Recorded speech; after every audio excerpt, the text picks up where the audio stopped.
Lux Lenses from Citizens Bank Park. The New York Yankees and the Philadelphia Phillies take center stage tonight. Bryce Harper, now a 9-time All-Star, a 2-time MVP in the National League, trying to lead the Phillies to the promised land. And Cody Bellinger, not too far removed from being the All-Star Game MVP right here in Philadelphia, hoping to lead the Yankees back to the top of the AL East. They're 2 back right now, though, leading the wild card race in the AL, trying to catch the Rays for first place and the top record in the American League. As for the National League, the Phillies are in a similar boat, 4.5 behind the Braves for first in the NL East, amidst the wild card race as well in the National League. Alongside Dontrell Willis, I'm Wayne Randazzo, and D-Train, as we make our way now toward the postseason, the trade deadline not far away, the Yankees and Phillies with a lot to play for. We have a sprint on our hands. They've been tailgating out here since 2 o'clock, Weezy. You can feel the environment, you can feel the energy, and like I love to say, plenty of firepower on both sides. There's a lot of firepower, including in the pitching matchup, Cam Schlittler and Jesus Luzardo for the Yankees and Phillies tonight. But these 2 teams have certainly had to go through some things this year. The Phillies, a rough start, 9-19 to begin the year, but they're great fighters here in Philadelphia. They were able to shake it off. They did make a managerial change. Rob Thompson was let go. Don Mattingly takes over, and it's been a fight for the Phillies ever since. I asked Donnie Baseball, what did you do differently? He said, absolutely nothing, D-Train, but also getting Zach Wheeler back into that rotation, added stability, and then all of a sudden the firepower you see on this great scene started to get their foot down and barrel baseball, and all is well in Philly land since then. And if you feel like you've seen this movie before about Philadelphia fighters, well, you're right, you have. As the Phillies did make a managerial change like this 4 years ago. Rob Thompson took over for Joe Girardi. They went to the World Series. They're hoping for the same under Donnie Baseball. You know what? You have to stay healthy in that rotation. Also, Bryce Harper has to play like the 2-time MVP we know and love. Well, Don Mattingly, a Yankee legend, facing the Yankees here tonight. They've been without Aaron Judge, talking about going through things. Well, how about life without your best player? That is tough to sustain that without the best player, arguably in all of baseball. You see what he can do, power to all fields, and Giancarlo Stanton is a nice complementary piece. But once you lose those 2 guys, man, that's the teeth in that lineup. And you see their lineup right now starting to struggle a little bit. To me personally, I feel like they're starting to press up and down that lineup. But Aaron Boone definitely believes in this roster, and he says, I want to see these guys grind the pitcher down a little more. You see Bellinger starting to chase out of the zone a little bit more. He was great up until this last month, but I think they still have a chance to really rally around and get a chance to this offense to get with that talented rotation into the postseason. It just hasn't been the same without Judge. Under 500, they have not been scoring, barely being on base for the rest of the hitters in this lineup. It's been a struggle, to say the least, for the Yankees offensively, but they're very much alive, and Judge should be back at some point this season. Well, you see that firepower they also possess in that rotation. They're going to be fine. Somebody just needs to emerge out of that offense. The trade deadline about to emerge Monday, August 3rd. Get your deals in. It's coming soon, and we'll have Heidi Watney break down what's ahead coming up.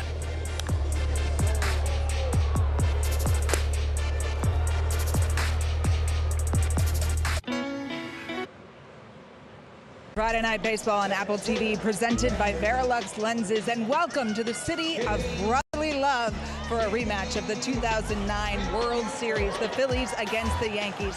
Could this be a preview of this year's Fall Classic? Earlier this season, that didn't seem possible, but the Phillies have battled their way back into the wild card hunt, and that's where we stand. 10 days from the trade deadline, both of these teams sit in 2nd place in their division, both looking to add this trade deadline. Both have long-tenured front office managers in Brian Cashman and Dave Dombrowski, the head of baseball operations, and neither one has shied away from making the moves they need to when necessary. Last year, Dombrowski went out and got the best closer available. Johan Duran has continued to shine in that role here in Philly. Cashman, well, he had more work to do to fill needs. He brought in 3 proven bullpen arms, including current closer David Bednar, while adding some much-needed right-handed hitting options in the infield. So what can we expect this year? Philadelphia reportedly looking for a starting pitcher and possibly some outfield help. New York could use some offense, particularly a catcher, with their captain Aaron Judge still sidelined. The Yankees have scored more than 5 runs just twice in their last 30 games. One thing we know for sure, these 2 teams are going to be in the thick of things over the next 2 months. So what will we see here tonight with 2 of the best on the mound, Cam Schlittler and Jesus Luzardo, from the bank after this quick break? When you're part of a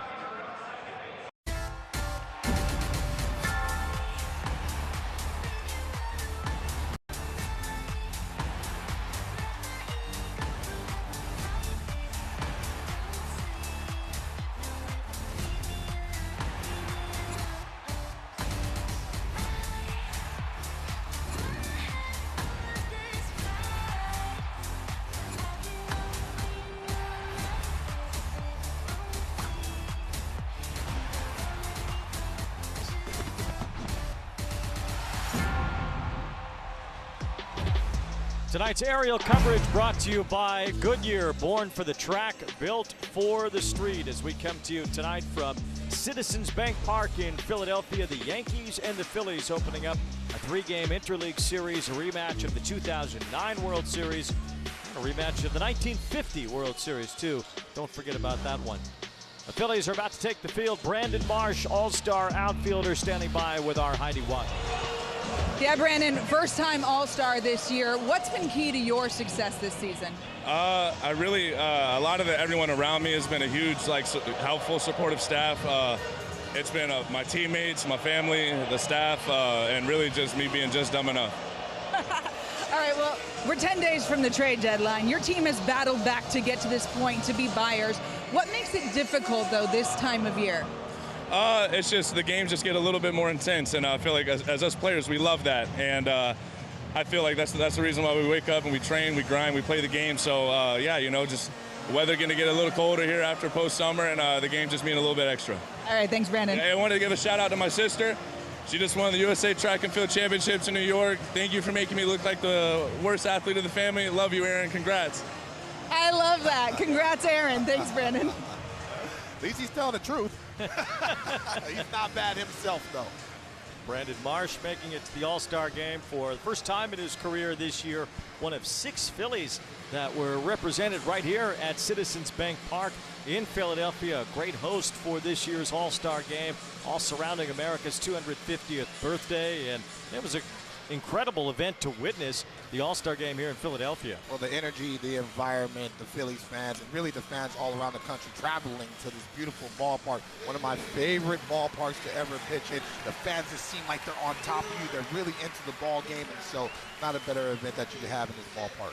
It certainly was a spectacle, the All-Star game. As we said in the open, well, the World Cup was just here. The All-Star game was just here. Now LeBron's in town. LeBron James is signed with the 76ers, and the Phillies are trying to bring the World Series back here to Philadelphia. And this is a guy who could help lead the way. Jesus Luzardo paired with Zach Wheeler and Christopher Sanchez. That's as formidable of a rotation as any team will have in October. Well, we talked about it in the pregame show. This rotation leads all of baseball in swing and miss, and you're going to see why. High velocity, great execution, and really plus secondary stuff. Very important. When they won championship in this ballpark, they had a talented deep rotation to pair with that offense. And you're going to have to see that this year if they want to do that again.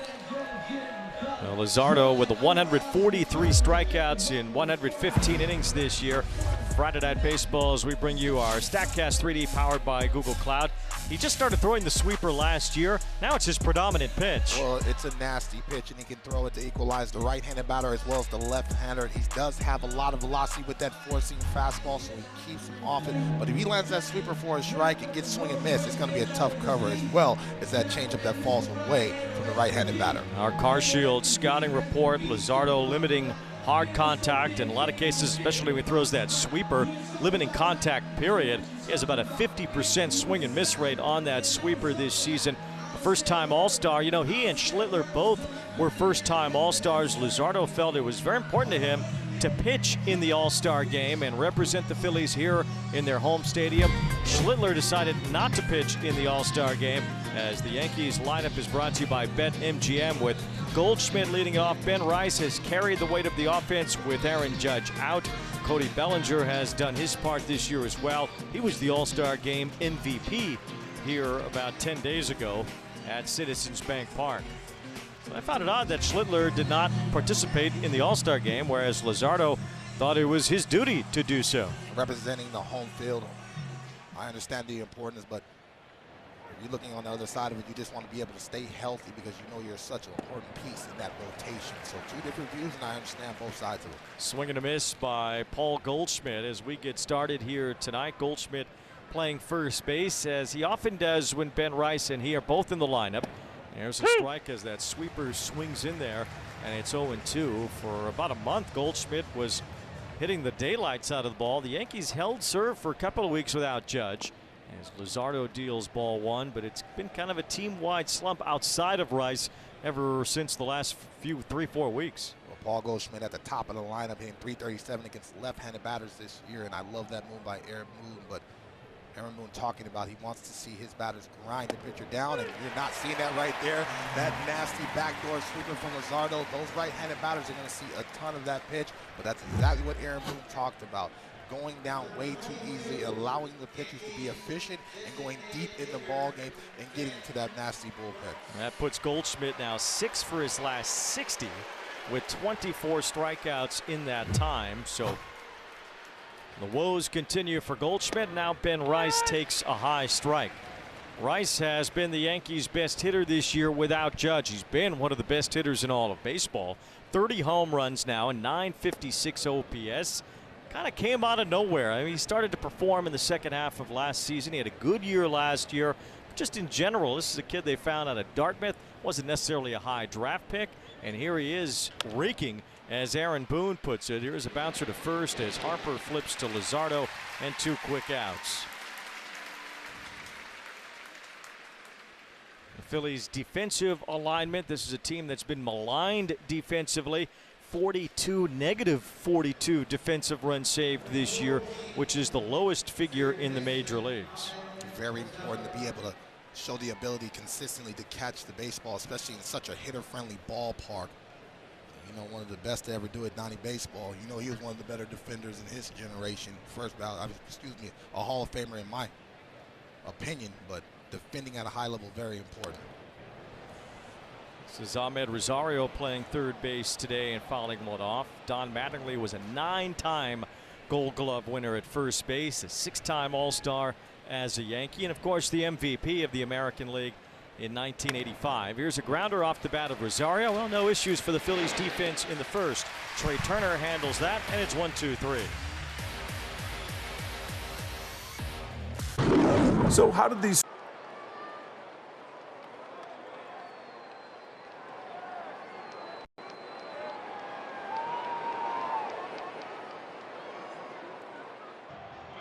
Philadelphia Phillies brought to you by BetMGM with Kyle Schwarber in the number 2 hole as the DH, hitting behind Trey Turner and in front of Bryce Harper.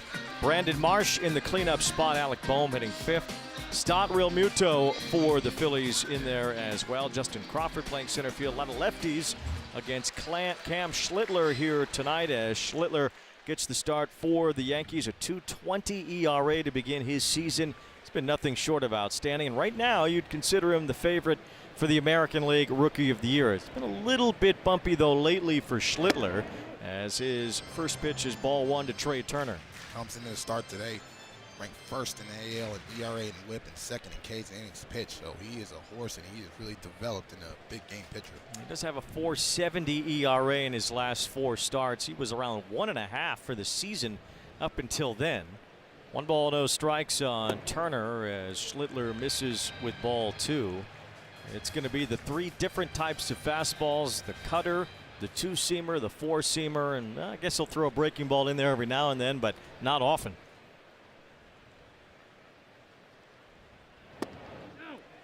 That's close, and the Yankees won't challenge this early in the game. 3 balls, no strikes on Turner, who's turned things around for himself offensively lately. Good sinking action, but good job by Turner to take that pitch even though he's ahead in the count. It's 3-0. And there is the first strike from Schlittler. Turner hitting .311 since June 17th. That's when Don Mattingly put him back in the leadoff spot. We saw the Phillies last in that little window of time when Schwarber was leading off again.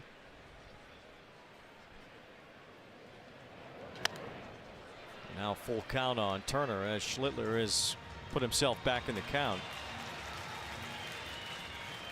Turner with 200 home runs, 300 stolen bases. Only Jimmy Rollins and Derek Jeter have done that in the shortstop position. And his 200th home run earlier in the week. Certainly some Yankee and Philly connections with the other 2 shortstops that have done it. As Turner strikes out Schlittler with that fastball up in the zone, 99 miles an hour, gets so many swing and misses on his fastball. You know what? That's just life and explosion. You can see the cutting action at the top of it. Turner's thinking that that ball's going to be sinking, and then all of a sudden it cuts at the top, and he's like, "Ooh, man, that ball got on me in a hurry." Schlittler, as we take a look at our CarShield scouting report, As we said, he has dropped back down to earth a bit here lately, but still the Cy Young frontrunner as of now. As Kyle Schwarber hits one toward the left field line, Bellinger is chasing it and makes the catch. Actually in fair territory. Even though Bellinger crossed the line into foul ground, and that ball landed, it would have landed fair. You see the athleticism. He did not panic, gave a little glance to see how much room he had before he hit the wall, and that baseball had a little bit of tailing action. I mean, back into the fair territory, but the focus, and he says, oh, I'll take that, easy money. Especially one of the most talented power hitters in the National League. 2 up, 2 down here in the bottom of the first, and now Bryce Harper, the batter. The doors open to the Phillies clubhouse today, and every single media member ran to Harper. And I said, what's happening? But it was because of LeBron James that everybody wanted to hear what Bryce Harper had to say. Strike one to Harper, a 13-year contract that he signed with the Phillies back in 2019. And well, for a long time, he was the prize free agent in town. Now King James has arrived, and maybe Bryce Harper can relate in some ways to LeBron James being the new figure in town that's going to garner a lot of headlines and attention. First of all, I got to order that black LeBron James Sixers jersey. That is a classic to go with my old school Allen Iverson shoes. But in a sports town like Philly, where they have a lot of passion for all their sports and seeing the team successful, that is a big pickup. For just $8 million, that's light. 2 years. That's light. Swing and a miss by Harper, strike three. Nothing light about Schlittler at 100 miles an hour. Both pitchers with easy top and bottom of the first.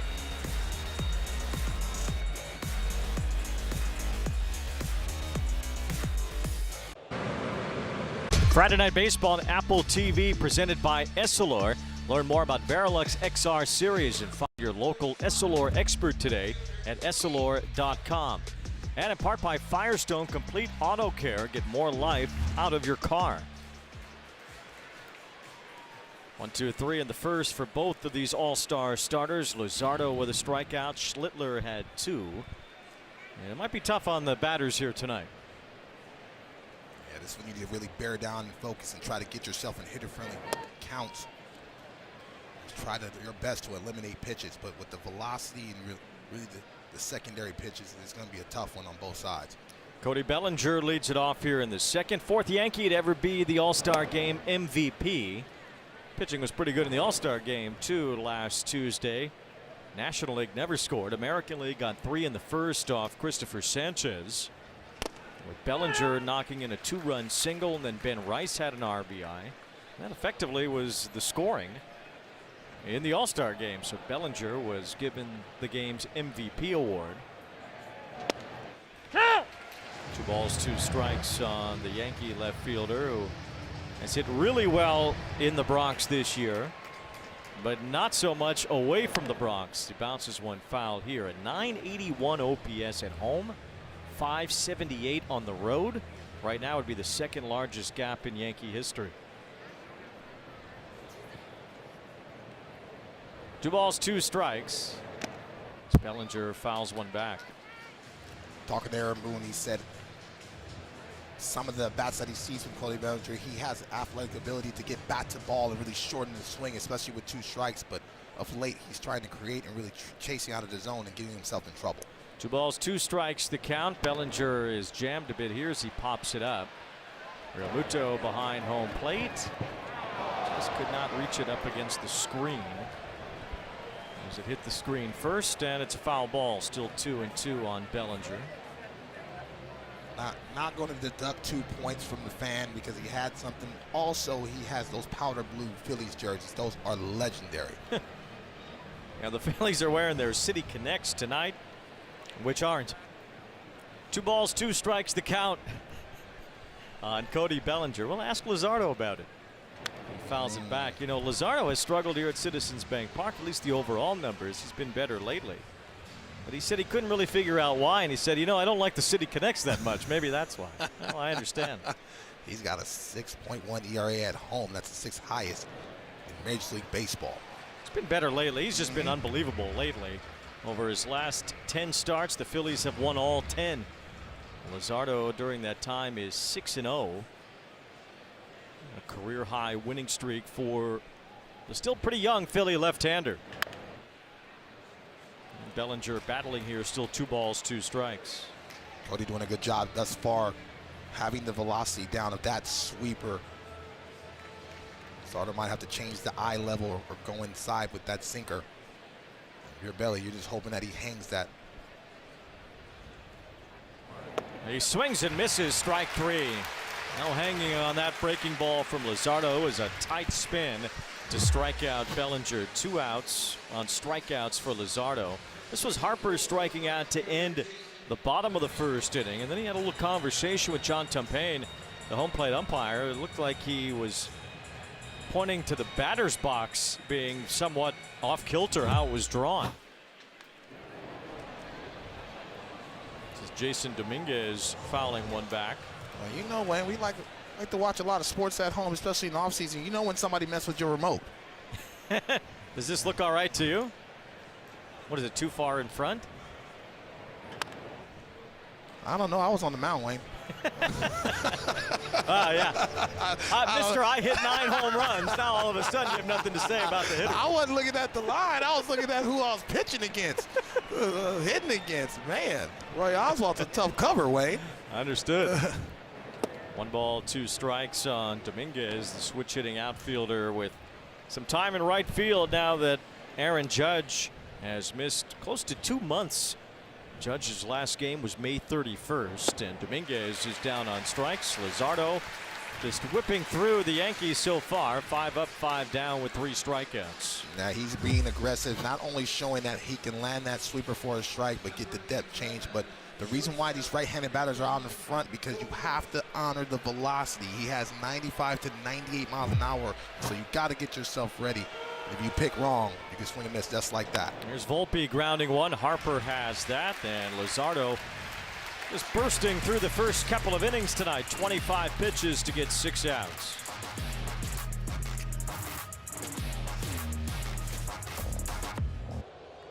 Of BetMGM. Cam Schlittler is leading the odds for the AL Cy Young Award. The Yankee starter has had a breakout season.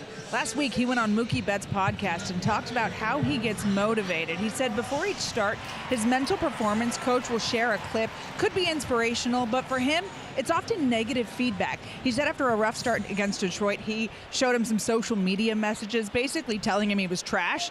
He used that as motivation to go out and shove, feeds off the negative energy. D-Train, were you like that? Yeah, but I was trash. Please. Brandon Marsh takes ball 1 in the bottom of the 2nd. Marsh, a first-time All-Star, just like Schlittler. Mentioned it earlier. Schlittler decided not to pitch in the All-Star game. You got to pitch in one in 2005. You were a 2-time All-Star. Also your rookie year in 2003. But in 05, you got to pitch in the actual game. What was that like? And as you look back on it, would you have rather had the 2 or 3 days off? No, I wanted to play.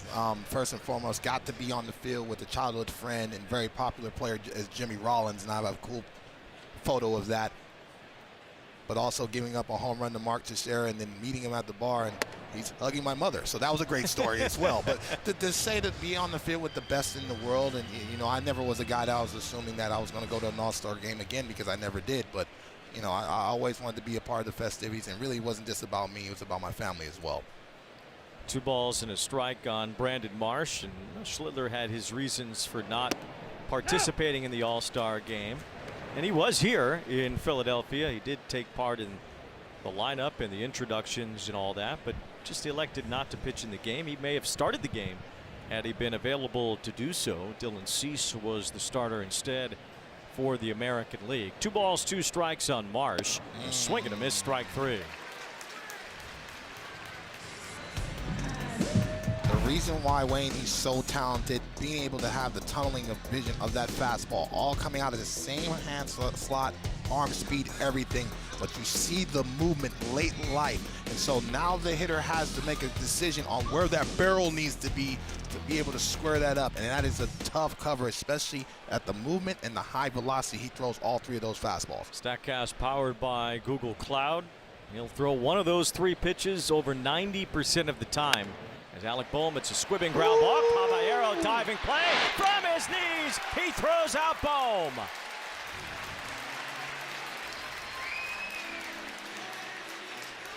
Yeah, Del Frisco's on me. You make that play behind me like that. Great focus, great range. Knew he had the arm strength and really threw a palm ball.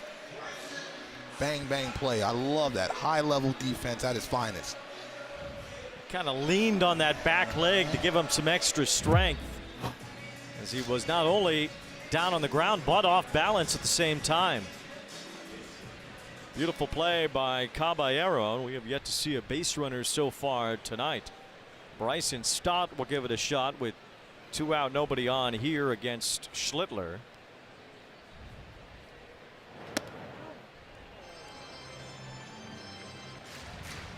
It was a little bit more than a year ago when Schlittler made his major league debut, July 9th of last season. Aren't you supposed to struggle a little?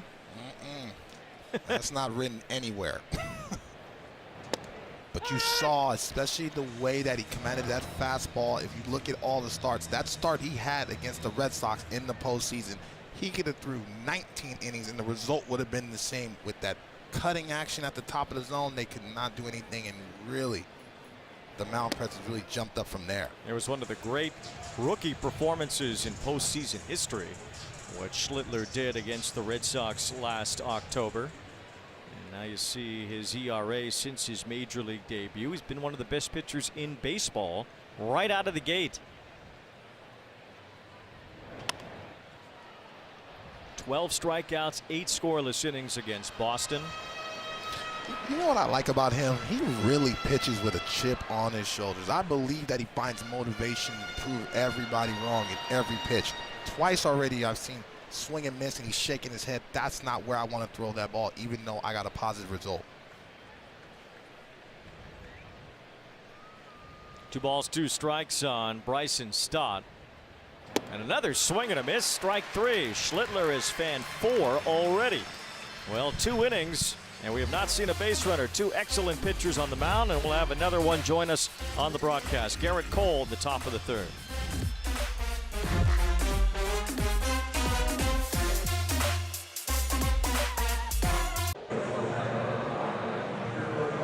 Back Friday Night Baseball on Apple TV, presented by Verilux Lenses. Phillies aflutter as LeBron is in town. They have welcomed the king of the NBA to the 76ers. The Kang, not the King, the Kang. We'll work on that, Wayne. Yeah, well, I'll get that right for you.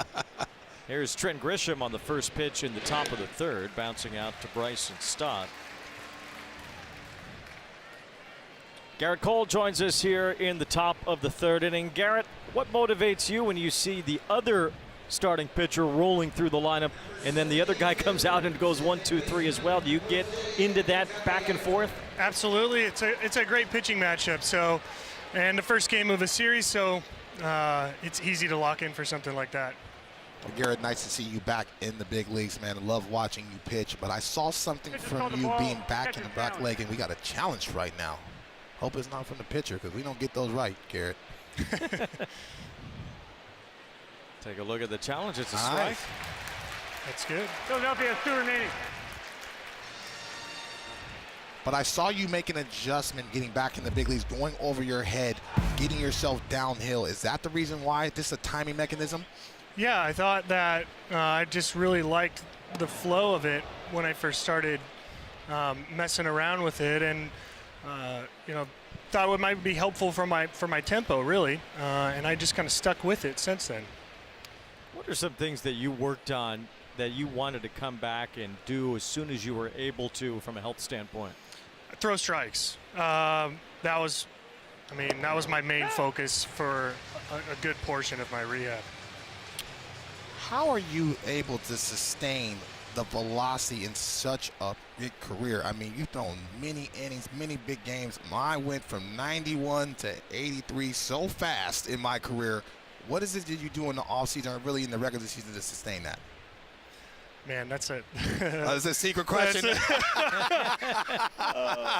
Pitchers are us. We'll talk about that off camera. I apologize. I know the rules. No. I mean, I first of all, I'm very blessed to be able to, just have the frame and the body to be able to do it. And I put a lot of hard work in, And I'm really forward thinking about those things. Really, maintaining velocity and maintaining health in the long term. I put a lot of eggs in that basket early in my career, and I think it's paying dividends. You didn't know we were going to play Stump the Cy Young winner here today. That's all right. That's all right. You know, Cam Schlittler gives you a lot of credit for some advice that you gave him as he was starting to go through it last season and start to put up all these strikeouts, and just that advice that you gave him about how to throw that pitch, the cutter, harder and at the top of the zone. Why did that stand out to you, and why do you think it's been so successful for him?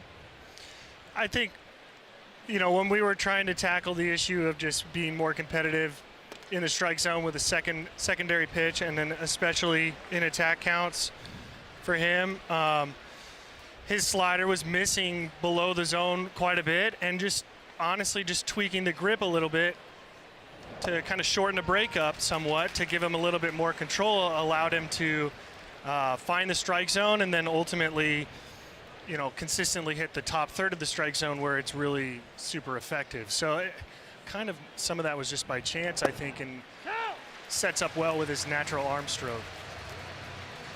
Aaron Boone's one of my best friends. Love what he does in your locker room. Can you tell me this about his communication style? Because the only time I see him really angry and see that vein come down that forehead is when either y'all struggle or he three putts on the golf course. I mean, he you know, he'll pop the vein for an umpire or two. I've seen him do that, to be honest. But he's so steady. His presence is.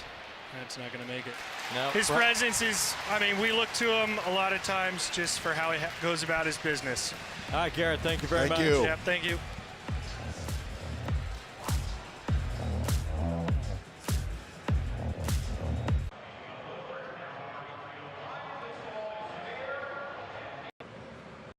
This weekend, Formula One will be just outside of Budapest for the Hungarian Grand Prix, the final race before the summer break. The championship battle continues at one of F1's tightest, twistiest, and technical circuits. Watch it live Sunday, 9 a.m. Eastern on Apple TV, the new U.S. home of Formula One.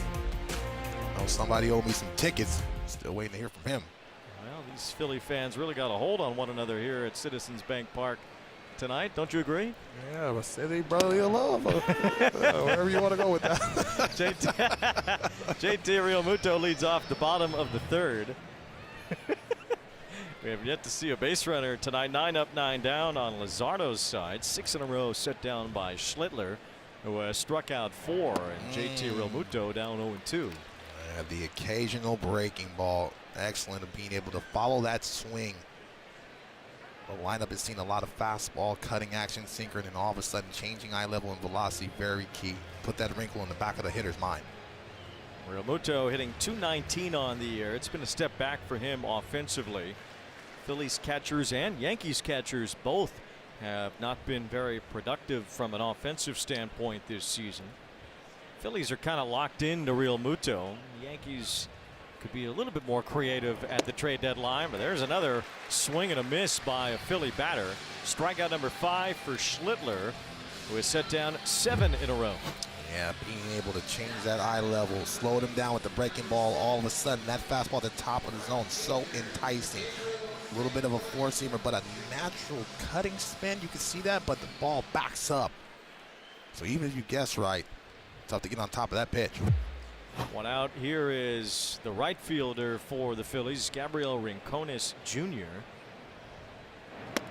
As he takes ball 1. One of 13 different outfielders the Phillies have used this season. Adolis Garcia had been in right field, but he's out now with a lat injury. They have used all sorts of different mechanisms to try to find a right-handed batter who can produce. Derek Hill has done well since joining the Phillies from the White Sox, but it feels like the Phillies have some holes they can patch up, and one of them right now would be in their outfield. For a long time, to talk with Byron Buxton being able to look in the Phillies uniform. You imagine him in this ballpark, not only defensively but offensively. Good pass right there. Rincones does have some prospect status, 25-year-old outfielder.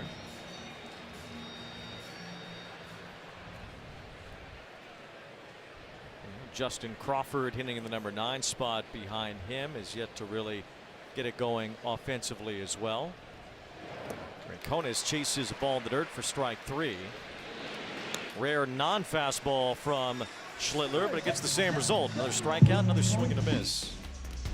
6 strikeouts for the young right-hander, who is halfway to where he was in the postseason last year. That wild card game, the winner-take-all against the Red Sox, struck out 12 in just 8 innings.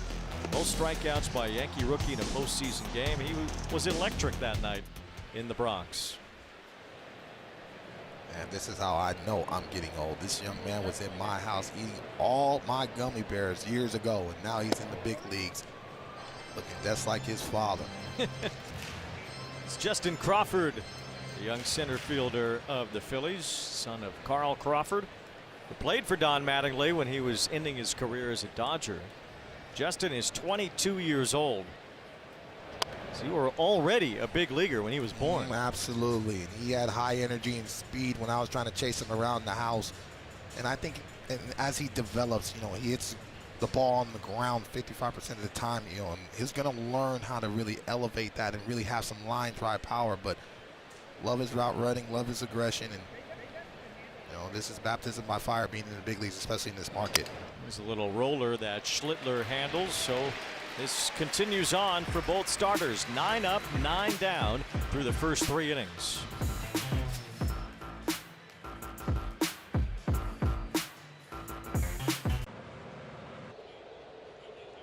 It is time for a Sage manager interview here with Don Mattingly. Jesus Luzardo, been pretty good tonight. What's working for him? Oh, everything pretty much. He's got a good fastball tonight, uses a sweeper and a changeup. So this game looks like it could be a quick one. It is moving. Your team has really taken off since you've taken over. I talked to a couple of players. They said you've injected a lot of energy into this group. What's the biggest thing you've learned over these last 2 months? Just to be myself, really. You know, taking over is not a good spot when you got for a friend too.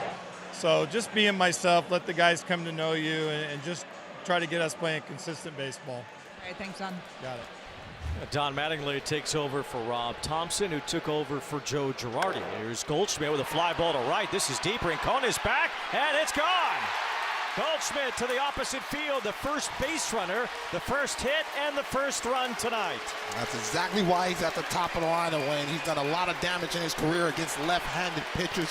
Finally gets himself in a hitter-friendly count. He's going to be aggressive, eliminates that sweeper, and gets on top of that one with a fastball oppo taco. You hear those Yankee fans, they travel.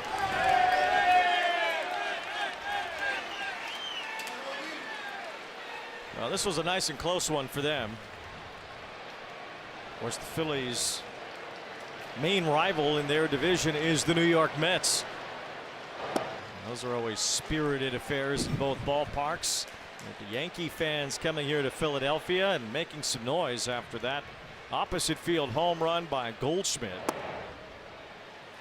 1 ball, 1 strike on Ben Rice, and somebody with a bat in their hands breaking through after each starting pitcher has retired the first 9 in a row tonight. Luzardo gives up the home run. It's 1 ball, 2 strikes on Rice.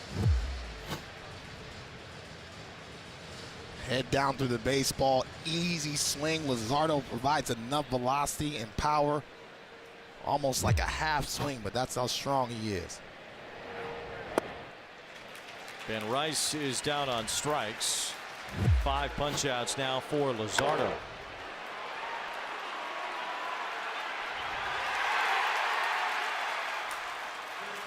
He said, well, I'll take it.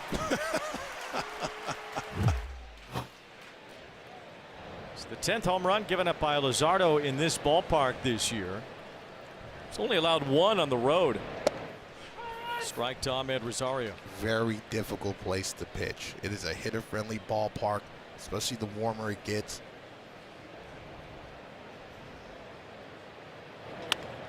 Line to center, and Crawford right there. Barely had to move for the second out.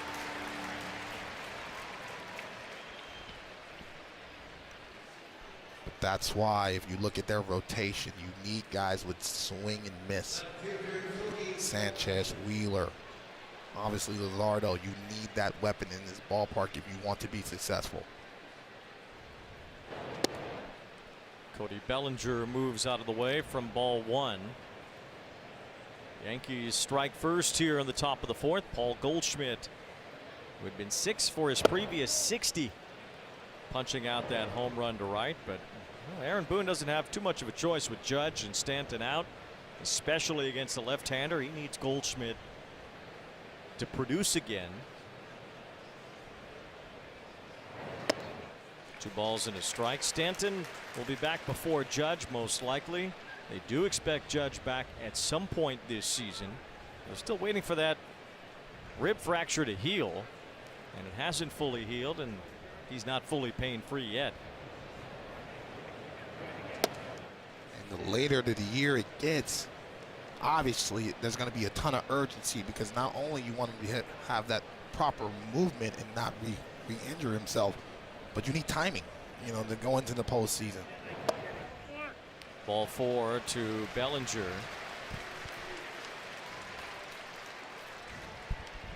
Judge had that toe injury a few years ago. The Yankees have not performed well without him, but it is an enormous swing with Aaron Judge and without. I don't know if any one team relies on one player the way the Yankees do on Aaron Judge. That's won multiple MVPs. You're definitely going to be leaning on him, and not just the power, but the bat to ball skills and the ability to get on base and take pressure off the rest of the lineup, having the ability to play freely around him. Here's Dominguez, who struck out his first time. And around the league, maybe Cleveland, with the way they rely on Jose Ramirez, can even be comparable, but just seems like for the Yankees, having Judge missing time is catastrophic for them in a way that it isn't for any other team with any other star player. And correct me if I'm wrong, but that's rare since I've been following baseball. They've always seemed to have depth, especially in the position player department.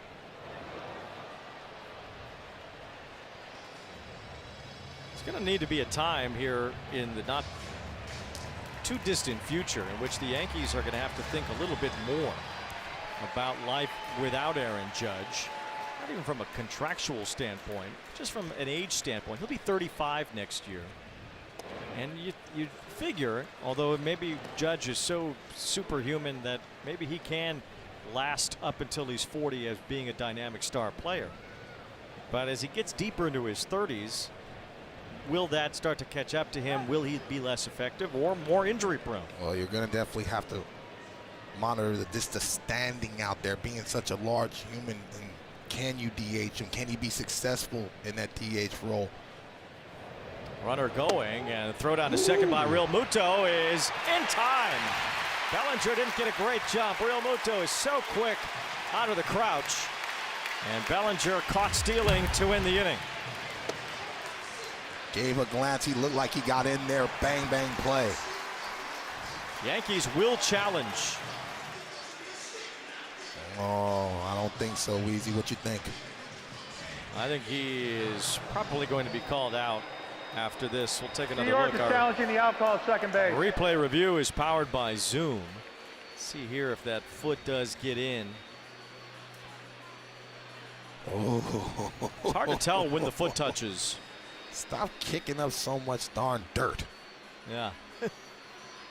Oh. Now that from that angle he looked safe. But from the other angles it was harder to tell. We'll see. JT Realmuto still has one of the best pop times in all of baseball, and he really didn't like that pitch received and still made it bang bang. Yankees generally steal a lot of bases as a team. This is about as close as it could be. From this angle he looks safe though. Not by a lot. Is it enough to overturn it?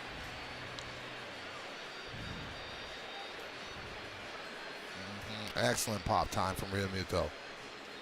Realmuto has long been one of the best in baseball at that, especially since they started tracking it. The Yankees among the major league leaders in steals as a team. This would be their 99th of the year if it's overturned. I like how everybody's standing on the field. Usually it's a little more conviction on both sides, but that play was so close. Still waiting to hear. The crew chief is Chris Conroy. He's the first base umpire. After review, the call on the field stands. The runner is out. New York loses their count. Yeah, we see that a lot with those plays that are safe on one angle, out on another. They just end up saying that the call on the field is what's what. And Bellinger's out to end the inning. The Yankees take the lead. Paul Goldschmidt, an opposite field home run. It's 1-0 New York.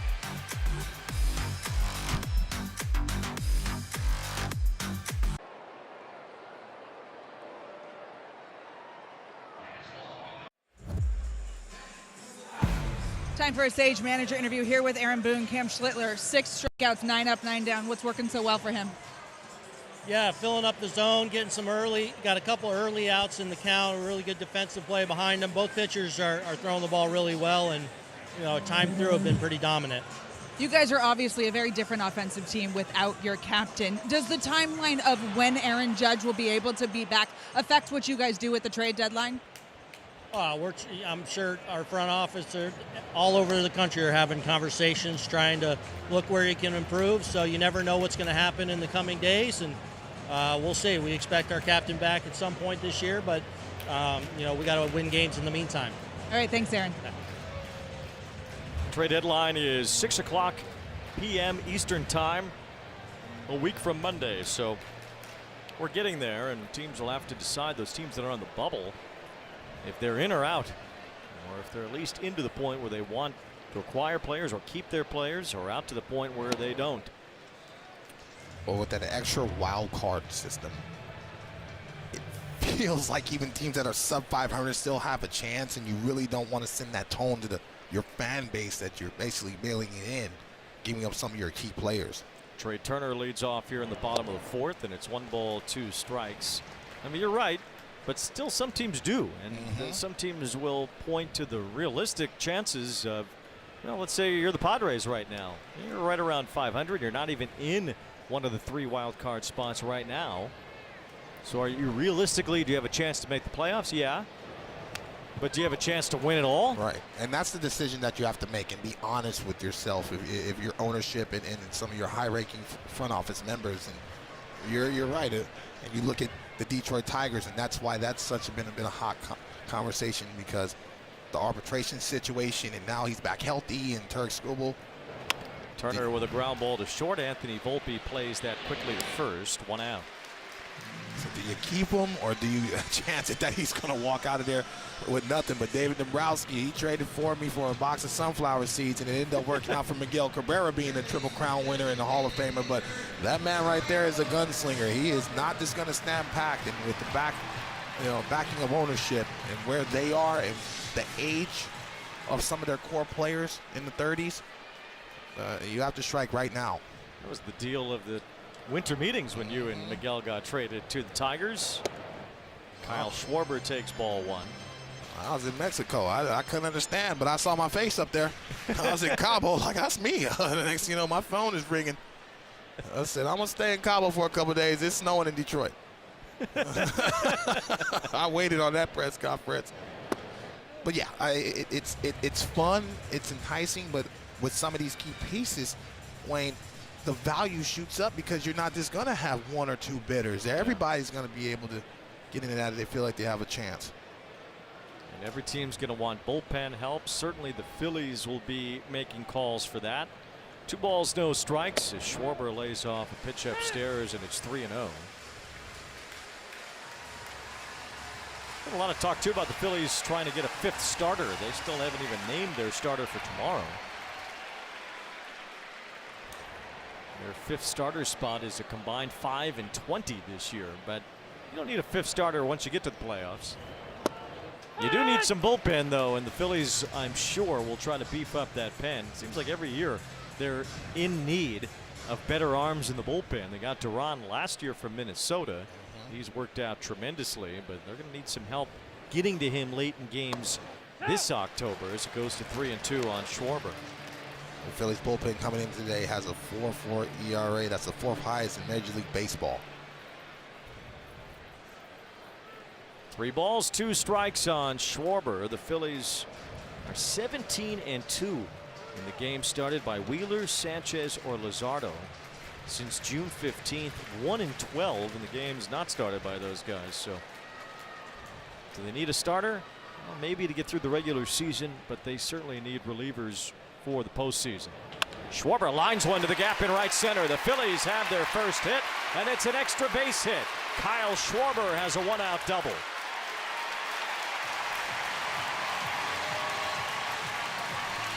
I like that little DJ move right there. Sense of love in the dugout.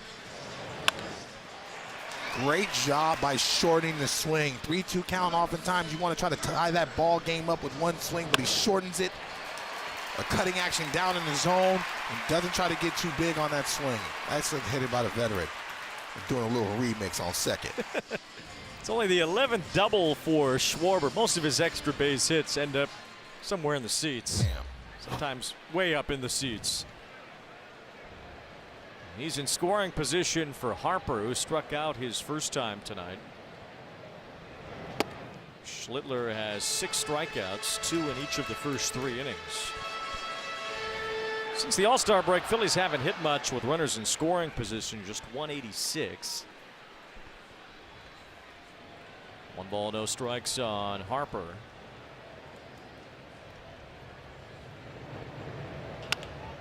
Bouncing ball to Rice at first. This will move Schwarber to third base, but that's the 2nd out of the inning. The Phillies are successful in those wins. Bryce Harper hits over 300. When they lose, 160. Here's Brandon Marsh, who struck out his first time up. Marsh has slipped of late, played a lot against left-handers this year. Has set his batting average back a bit lately. Just lately he's struggled against left-handers. Strike 1 in there to Marsh. There's 3 hits in his last 22 at bats.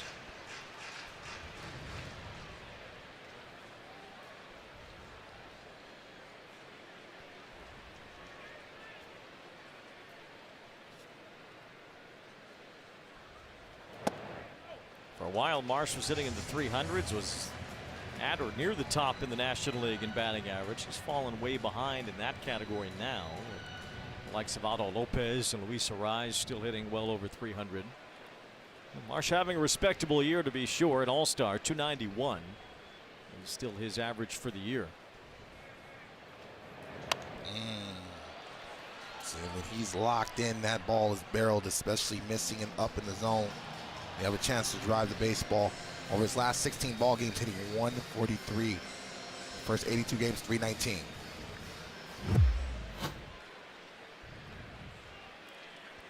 A little bit of a cutting action, but you got to be able, if Cam makes a mistake, you got to put that ball forward and play.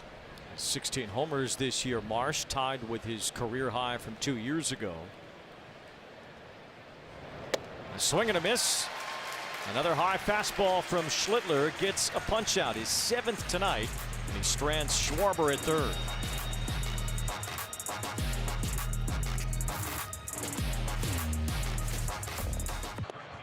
Ted, the 2-time Emmy-winning comedy, returns for a new season, with Ted taking on his biggest challenge yet, coaching a 2nd division women's football team. Don't miss Ted Lasso Season 4, streaming August 5th on Apple TV. Who has more Emmys, you or Ted Lasso? They've been balling, and I've not seen one episode. I am slipping. I gotta get into that. Jason Dominguez chops one foul to lead off the 5th. That doesn't answer my question, though. I don't know. I've been winning for a long time, Weezy. That's right. Take a seat, Ted. Oh, man, you're going to get me in trouble. No balls, 2 strikes on Dominguez. Yankees took a 1-0 lead in the top of the 4th. Paul Goldschmidt hit a home run. Kyle Schwarber doubled in the bottom of the fourth. The Phillies left him at third. Those are the only hits so far through the first 4 innings. And a good pitcher's duel here between Luzardo and Schlittler. If you're Luzardo right now, your main focus right now is just continuing to bear down, put up zeros, get back in the rhythm, and continue to be aggressive. Ground ball sharply hit and through. Base hit for Dominguez. Leadoff man on for the Yankees here in the 5th inning. That Yankee offense, and you're looking at Cam Schlittler, you like just give him 1 more, maybe even 2. Luzardo making a mistake with that fastball, catching too much of the middle of the plate. Dominguez not trying to pull that baseball, going right back up the box. Very important for him to stay in the center of the field. He's hit safely now in 12 of his last 13 games, 5 in a row, and Anthony Volpe bats now. It's not uncommon for Luzardo to be roaring through the first few innings and then begin to stumble. A 1.65 ERA in the first 3 this year and a 5.37 ERA after the 3rd inning. He has not had many stumbles lately. 2 balls, no strikes on Volpe.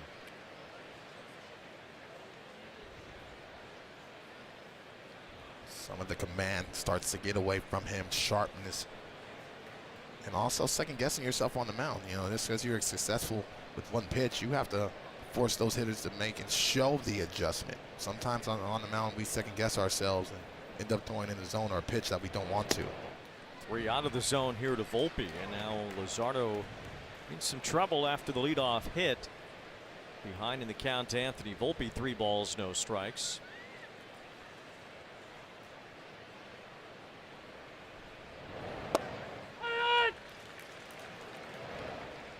Volpe missed a lot of time early in the season. And a torn labrum, took several weeks to come back from that.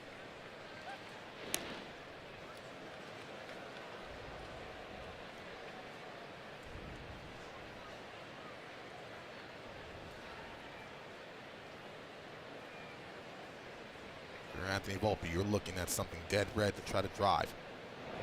It's this one hard, and it skips past Turner off his glove. Dominguez holds up at second base. Turner tried to smother that. But Volpe hit it a little too hard for Turner to handle.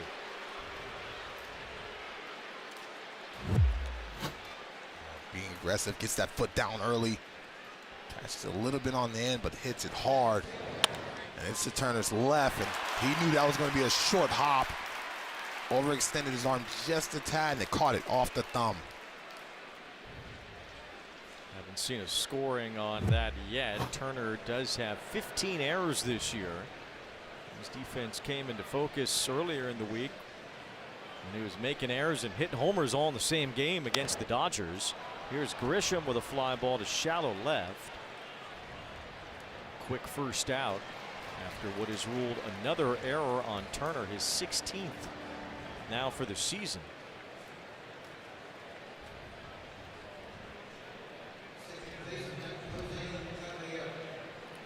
Grisham makes an out on the very next pitch, and that puts runners on first and second with 1 out for Caballero. We talked about the Phillies defensively earlier with the worst number of defensive runs saved in the major leagues this year. They're also the worst at turning ground balls into outs. Only 69.6% of the ground balls hit against their pitchers have turned into outs this year. League average is over 73%. This has not been a very strong defensive infield this year. Well, Jimmy Rollins and Chase Utley would definitely like to have a word. Very important to be able to be successful with the ground balls in this ballpark. 1 ball, 1 strike on Caballero, who's doing his pre-pitch routine. I'll make sure he's looking up at the pitcher though before that 8-second mark. They get serious. Ball 2 from Luzardo. Caballero was called into question by first the Pirates and Dennis Santana, and then by the umpires the other day. A pitch timer violation called against him. The Yankees have not been happy with what they feel is a bit of unfairness toward Caballero and this pre-pitch routine that he goes through in the batter's box.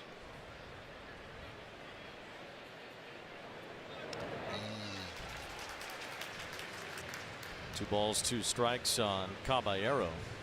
Really, you look at the batter's standpoint of the pitch timer, all they have to do is be engaged with the pitcher at the 8-second mark. And the Yankees say if that's the case, then what is the beef? Who cares what Caballero does before that?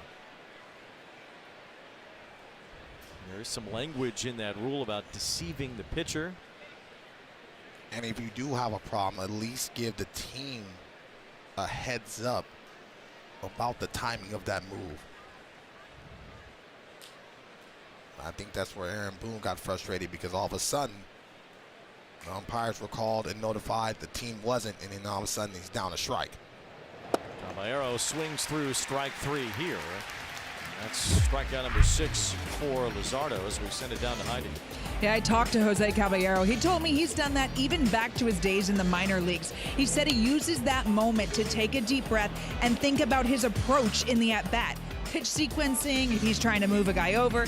He admitted he also does it to get in the pitcher's head, but it's been his routine, so he said it's going to be difficult for him to try and stop, but obviously he has to, Wayne. It seems like it. As now we have a hit by a pitch as Ali Sanchez was hit here, and that changes the formula in this inning as the bases are loaded for Paul Goldschmidt. Yeah, this is a sweeper that was overcooked, and looks like it lands on the back of the toe, and this is a good time for a mound visit, because this is the one guy that seems to have quality at bats. Has a chance to really break the game open. Real Muto got hit too off the ricochet there. Caleb Cotham is the pitching coach of the Phillies, and he had the number 9 batter up, a lighter hitter in Ali Sanchez, and Luzardo hit him with the first pitch, so that loads him up, and Goldschmidt will have a chance. This is Caballero on Wednesday when he was called for that pitch timer violation, and what was really described as him deceiving the pitcher, but the pitcher can stand there as long as he wants to deceive the hitter. They can throw the ball at 5 seconds, 4 seconds, 1 second, doesn't really matter. They can deceive the hitters in that regard, but the hitters have a very strict rule in place of when they have to be engaged, and they can't do anything to mess with it. Strike 1 to Goldschmidt.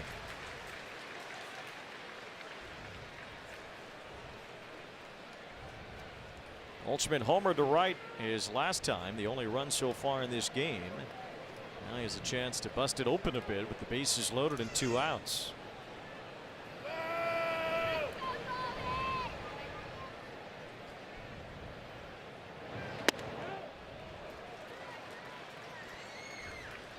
It's a very important pitch for Luzardo, and good job by Goldschmidt laying off of that. He's looking out over the plate to not drive the baseball the other way. Ground ball. It's Turner who stabs at that, fires it in time, and that ends the inning. Trey Turner didn't look comfortable, but he does make the play. The Yankees leave him loaded in the 5th.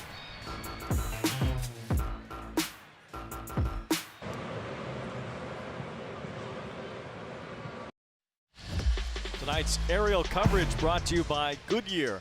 Born for the track, built for the street. Goodyear drone cam over the city of brotherly love, the Philly skyline in the background, and it's time for our weather report presented by Ricola. Ricola. Beautiful Philadelphia night. A little warm earlier, Weezy. I'm getting soft on my old age. You don't like warm or cold now. Been through it both. All-Star game here last Tuesday, the World Cup. Had some matches here over at Lincoln Financial Field, or Philadelphia Stadium as they referred it.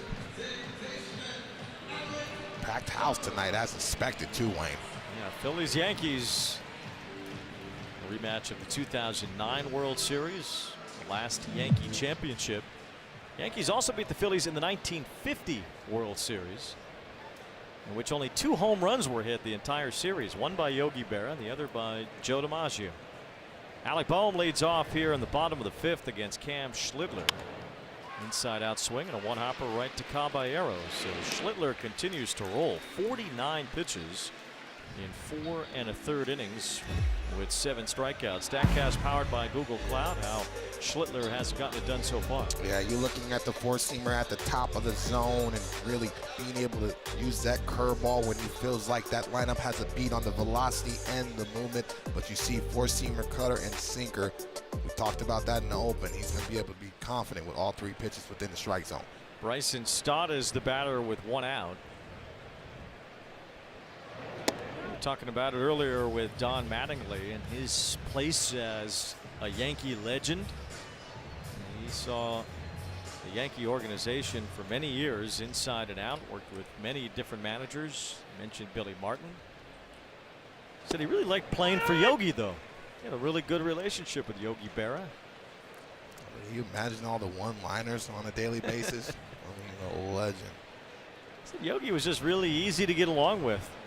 Understood the gravity of a 6-month season, which I know a lot of players do. Well, Don Mattingly does that. He keeps it simple. You know what I mean? Don't overwhelm yourself on a daily basis. It's a long grind. You're going to have ups and downs.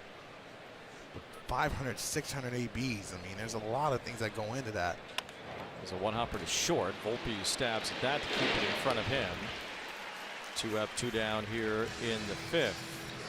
Send it back to our studio in Sierra Santos. Hey guys, off to Boston for our other game on Apple TV. Anthony Siegler leading off in the bottom of the 1st inning, and he takes Trey Savage deep. It's a 1-0 Red Sox lead. Wayne Detroit, let's get back to you in Philly. All right, Sierra, thank you very much. The Red Sox have been incredible for the last few weeks. Had their 15-game winning streak end against the Orioles the other day, but it has been quite a ride that Boston has been on to get back in the race.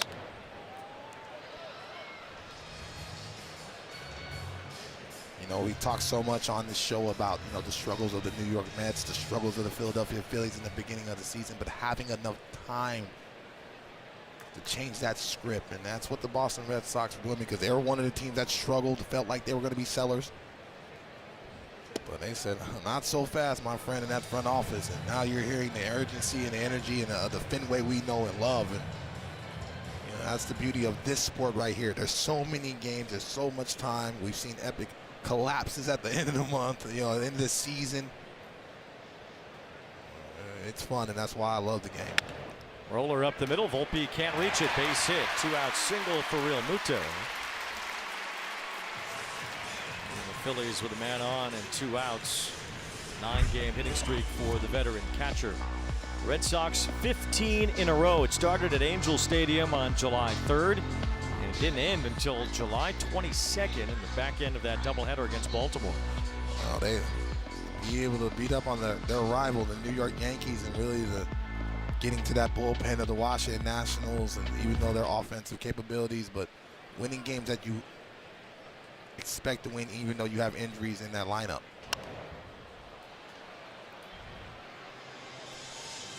Yankees are 2 games out right now in the American League East. But last year they lost out on the division via the tiebreaker against the Blue Jays.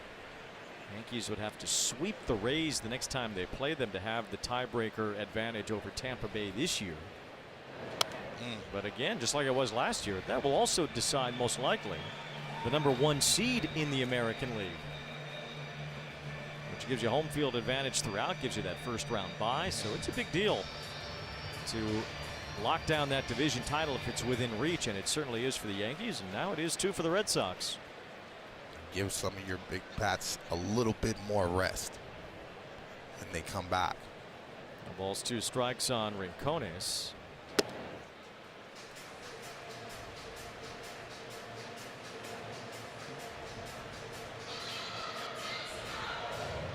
You got Rincones last time to chase that breaking ball. Camp's going to fastball. We'll see if he changes eye level, goes doubles up with that fastball away from Rincones. 1 ball, 2 strikes. Schlittler has struck out 7 tonight. Rincones stays on top of that fastball and fouls it off. Oh, Wheezy, we had salmon and salad. We should have walked back there, Wayne. Oh, man. I used to go to Ishkabibbles on South Street. Don't put nothing in my gremlin, that lemonade and grape juice, baby.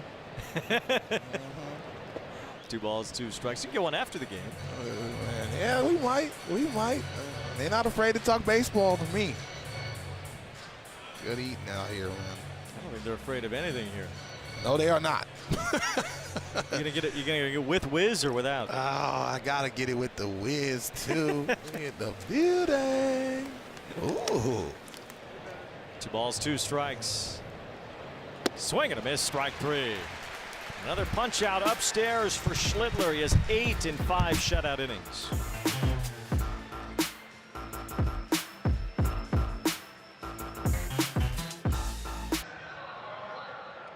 It's presented by Sage. As we take you back to Hideki Matsui taking one deep off of Pedro in Game 6 of the 2009 World Series.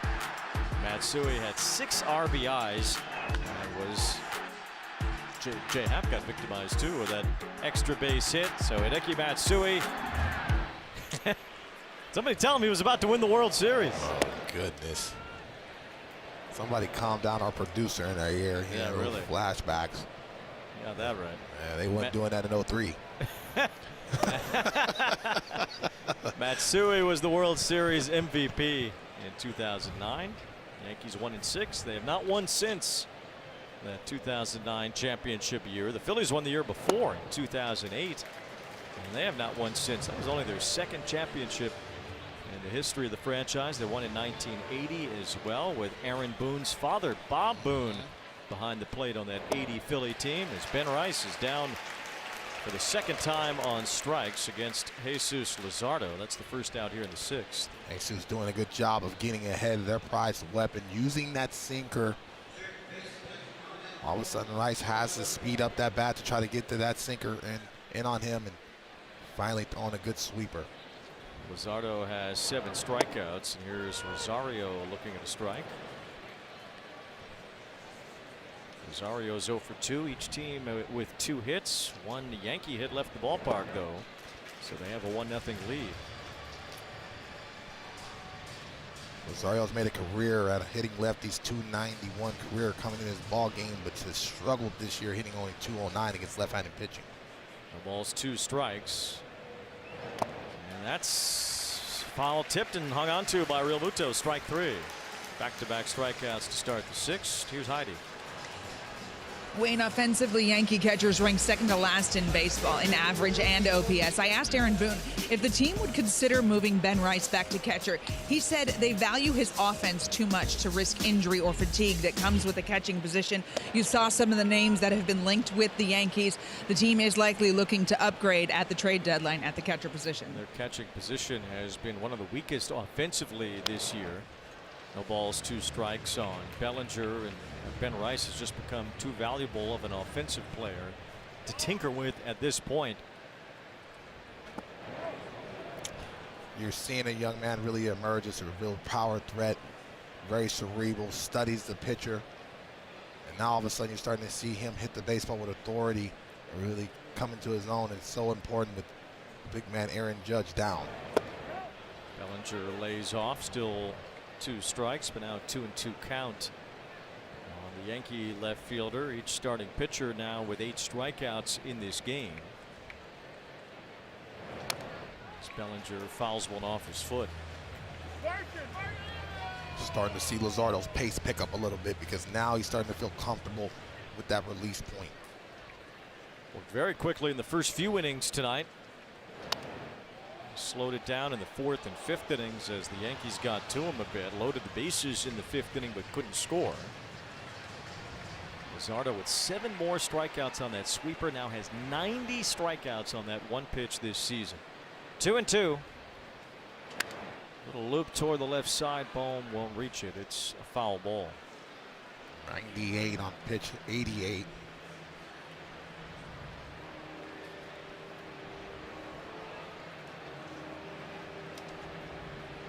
Haven't seen a lot of changeups from him. I really enjoy watching that changeup after a hitter's has seen that hard slide or hard fastball.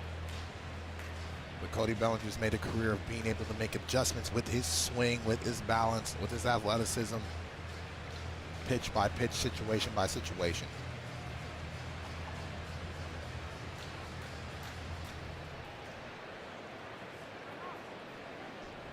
2 balls, 2 strikes, the count on Bellinger. Walked his last time.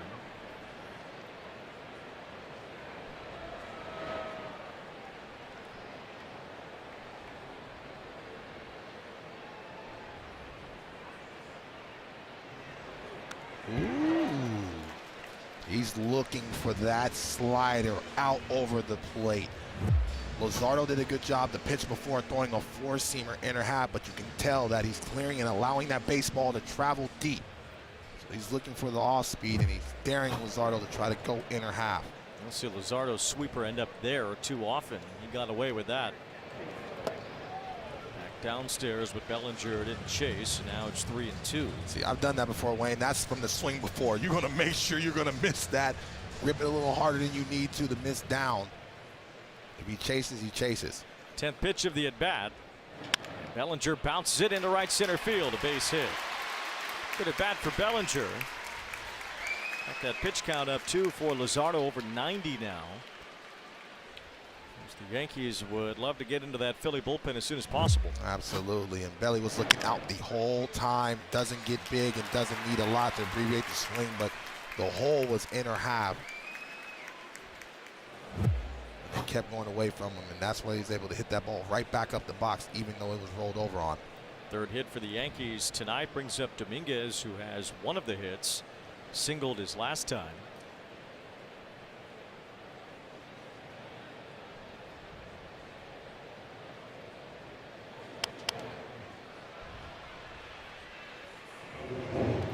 Dominguez still just 23 years old.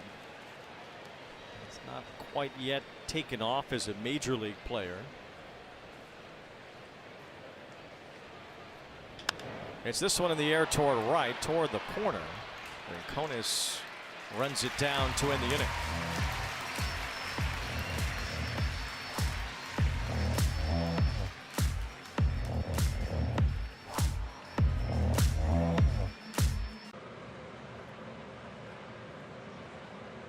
Shop.com, official jerseys and memorabilia, hats and hoodies. We have the season covered. Scan the QR code or visit MLBshop.com, the official source for your favorite team gear. Field of Dreams game will be taking place in Iowa in a few weeks. The Phillies will take part in that against the Minnesota Twins. Those were the uniforms the 2 teams will be wearing as part of that Field of Dreams game. Justin Crawford leads off in the bottom of the 6th inning. If they really wanted to be accurate, they'd put the Twins in the Washington Senators outfits. Throw it back to the real old days. You are one of my favorite historians, Wayne. Never change. Never change. Ryan McMahon's in the game at 3rd base with Ahmed Rosario exiting the ball game. Justin Crawford leads off here in the bottom of the 6th and slaps one foul.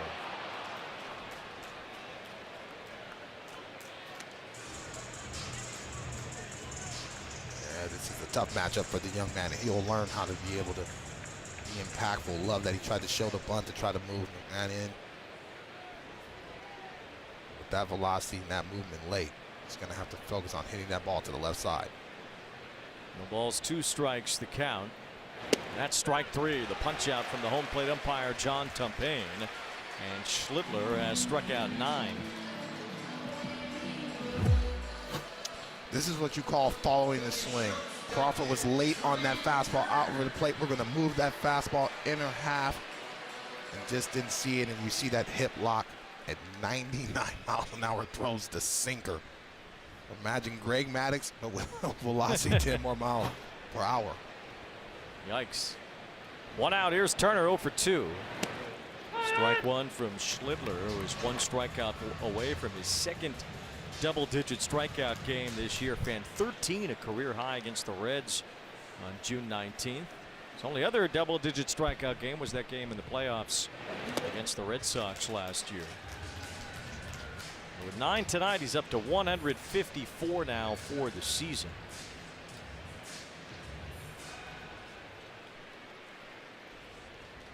In the American League, Dylan Cease and Gavin Williams are the only 2 pitchers with more. Not much more. Cease is 1 ahead of Schlittler, and Williams is 2. He could past both guys still tonight. He's only at 68 pitches with 9 strikeouts. He's been efficient. Talked about that in the open about how he's going to compete within the strike zone. Easier when you have that type of movement at 99 as opposed to 89, but it's the mentality. Strike 1, strike 2, and try to get him out of there as quickly as possible.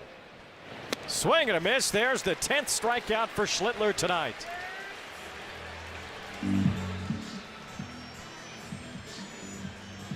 It's his 3rd career double-digit strikeout game, his 2nd in the regular season.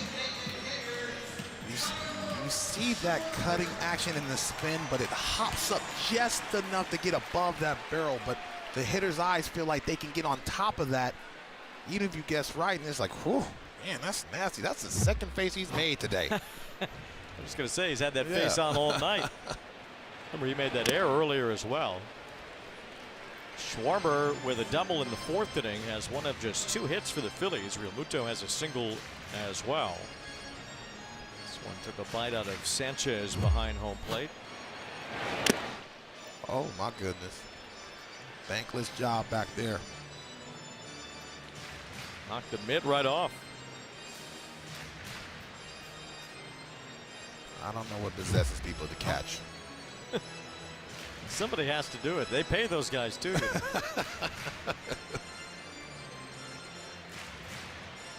Ali Sanchez, veteran catcher, backing up Austin Wells, or playing alongside him. Wells has not hit much for the Yankees this year after a good year last year.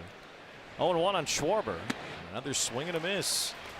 Those whiffs are piling up for Schlittler. His fastball's at the top of the zone. Why is it so difficult? If it's over and over, why aren't the hitters able to pick it up? Because it's the movement the last 10 feet, and you're trying to imagine where the barrel needs to be to hit it with authority. So at the last 10 feet, you're already making a decision to engage that pitch, but it's either sinking or cutting. And so the Phillies hitters right now are having a tough time just figuring out, do the barrel need to be on front, or do I need to wait on this pitch and hit it the other way? 2 balls, 2 strikes on Schwarber. Schwarber banged one into the gap in right center with that double in the 4th. Just 2 base runners for Philadelphia. And they have had their own struggles offensively here over the last few weeks themselves. It's not been a very high-powered offense lately in terms of on-base percentage. They have the worst one in all of baseball as a team entering tonight. Just missed, and it's 3-2. Now you see the rhythm that Sittler and company have. Ooh, that's an excellent take. Only the 3rd 3-ball count tonight for Schlittler. He has not walked anybody. 3-2 on Schwarber. And a pop-up. It's Cody Bellinger in shallow left. And Schlittler on a roll tonight. 10 punch-outs, 6 scoreless, only 2 hits allowed. Dominating the Phillies.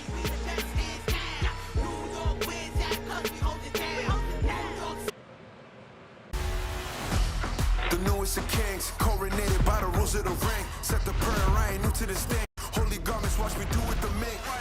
Give me the crown, give me the crown, give me the crown, give me the crown.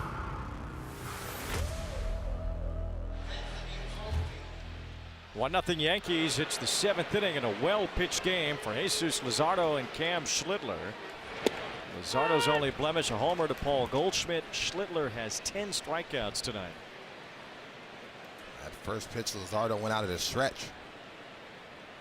He has 8 strikeouts in the game as he gets the corner there, but Pitch is called a strike, the batter's challenge. this will be overturned. That was off the plate to Volpe. Quick challenge by the Yankee shortstop, and he'll win this one. Powered by T-Mobile. Yankees retain. John Tumpane, the home plate umpire, was the best called 3rd strike in the game. That fierce right-handed punch. We've seen that a number of times tonight.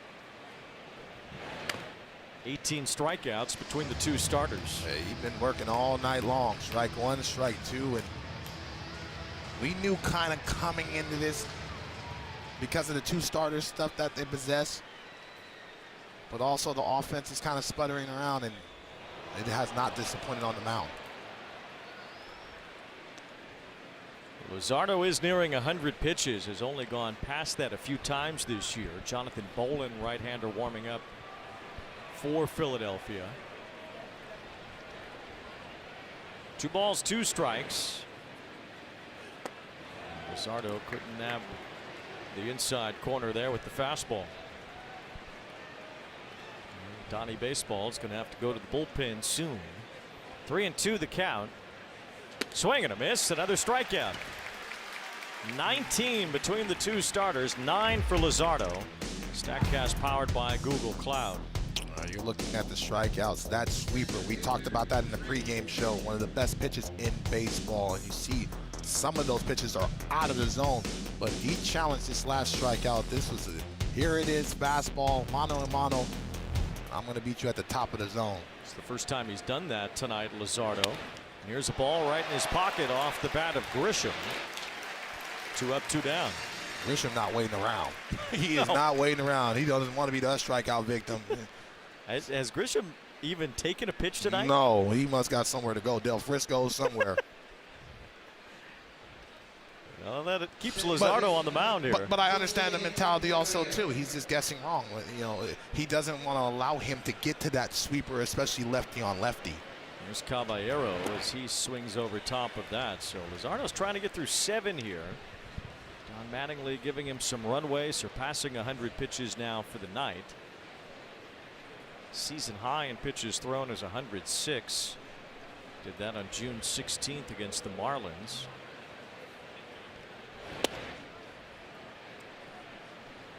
This would only be the 4th time this season that Luzardo completes 7 innings if he can get 1 more out.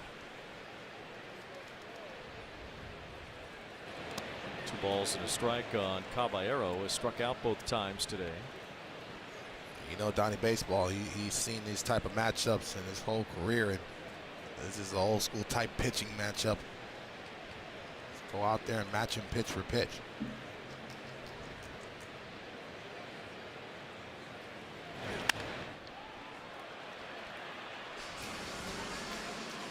Caballero looks in between. He's late on the fastball, swinging over the top, not really seeing the sweeper as well. Hoping Luzardo makes this mistake.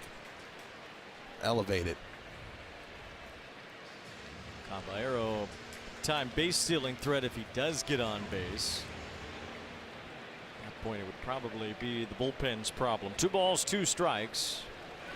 A fly ball to right. This moves Rincones over toward the line. Jesus Luzardo. 7 superb innings here tonight at Citizens Bank Park.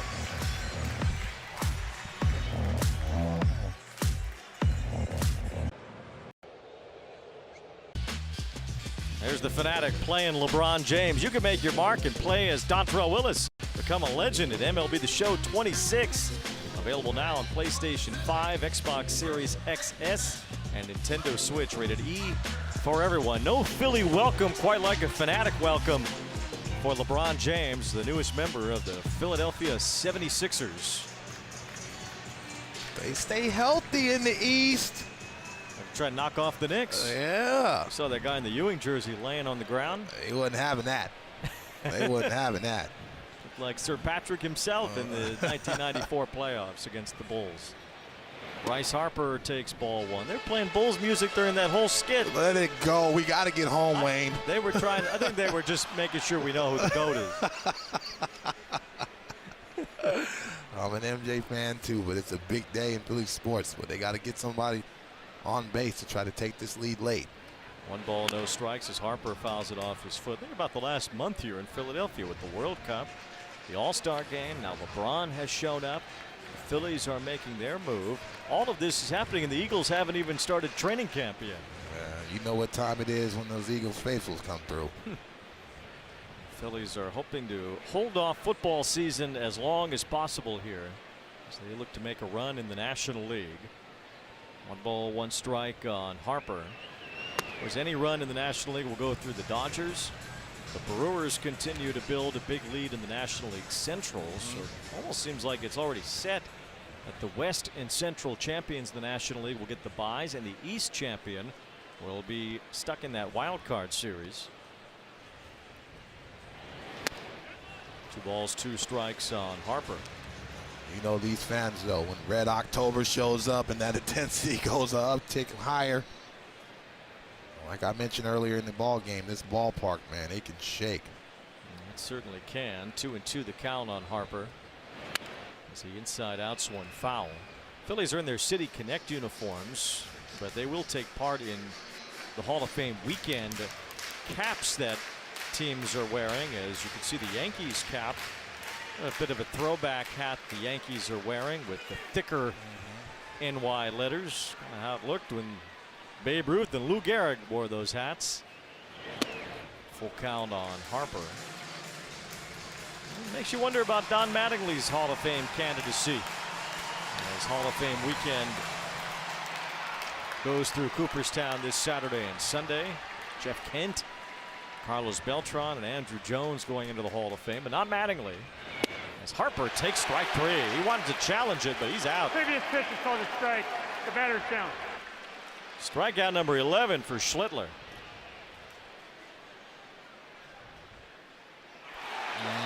Excellent sequence. You can see, Wayne, the second and third time through the lineup, they're starting to make an adjustment. Usually it's the arm side run, the arm side cutter. All of a sudden now he's starting to throw that sinker inner half to change the eye level.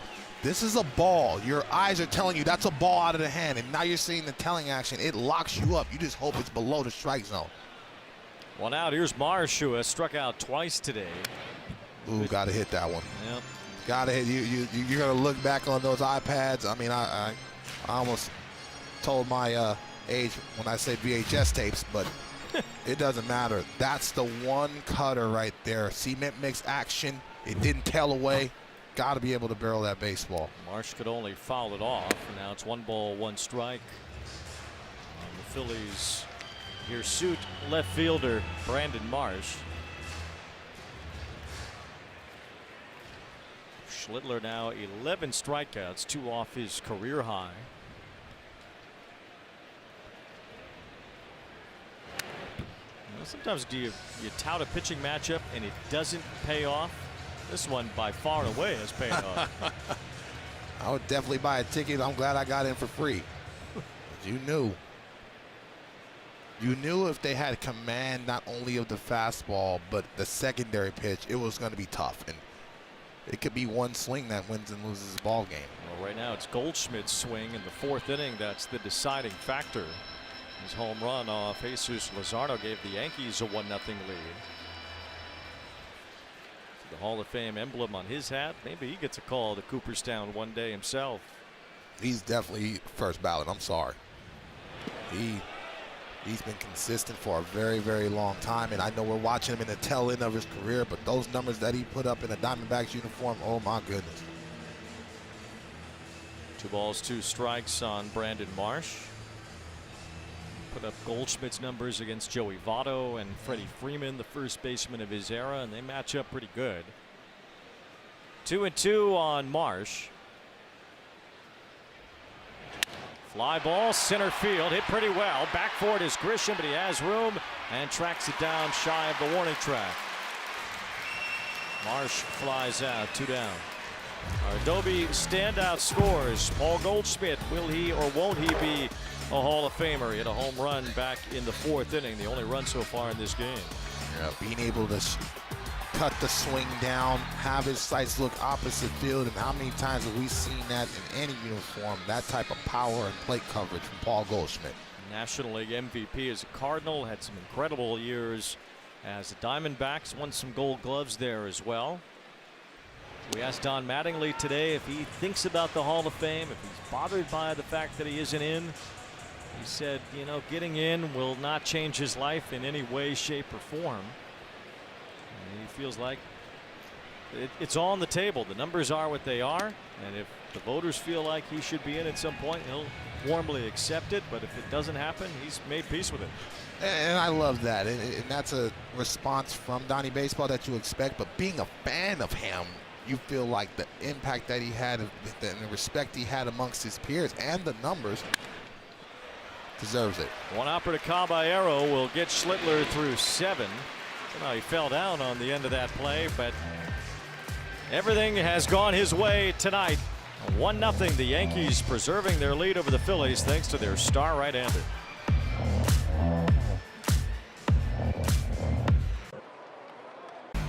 Friday Night Baseball on Apple TV, presented by Essilor. Learn more about Verilux XR series and find your local Essilor expert today at Essilor.com. And in part by PNC Bank, who believes that fundamentals make the highlights possible in baseball and in finance.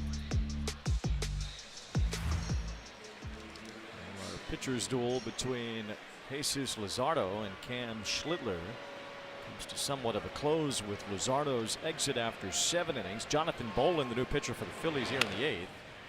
Now the first pitch, a bouncing ball foul off the bat of Ali Sanchez. Cam Schlittler has been brilliant tonight through 7. 2-hit shutout with 11 punchouts. Kind of fell off the mound here on the. Ooh, he rolled his ankle. A little bit of a rolled ankle piece on that leg turning over. And kind of like when you land on a rebound and roll an ankle, it's scary. It'll break you down. He walked off the mound fine after he got up. The Yankees bullpen doesn't seem to be in any rush right now. Schlittler at 91 pitches. Luzardo threw 105, one shy of his season high.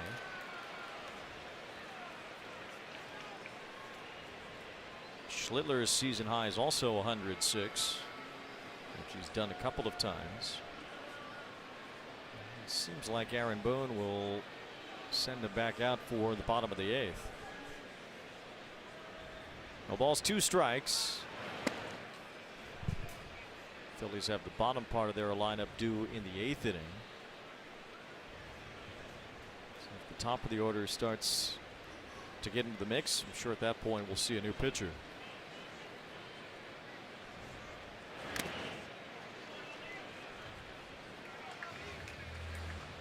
Philly bullpen has had its issues, but Bolin has done a nice job lately. Last 20 appearances, his ERA right around 1.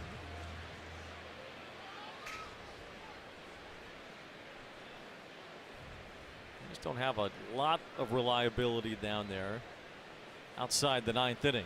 Duran's been incredible. Sanchez strikes out.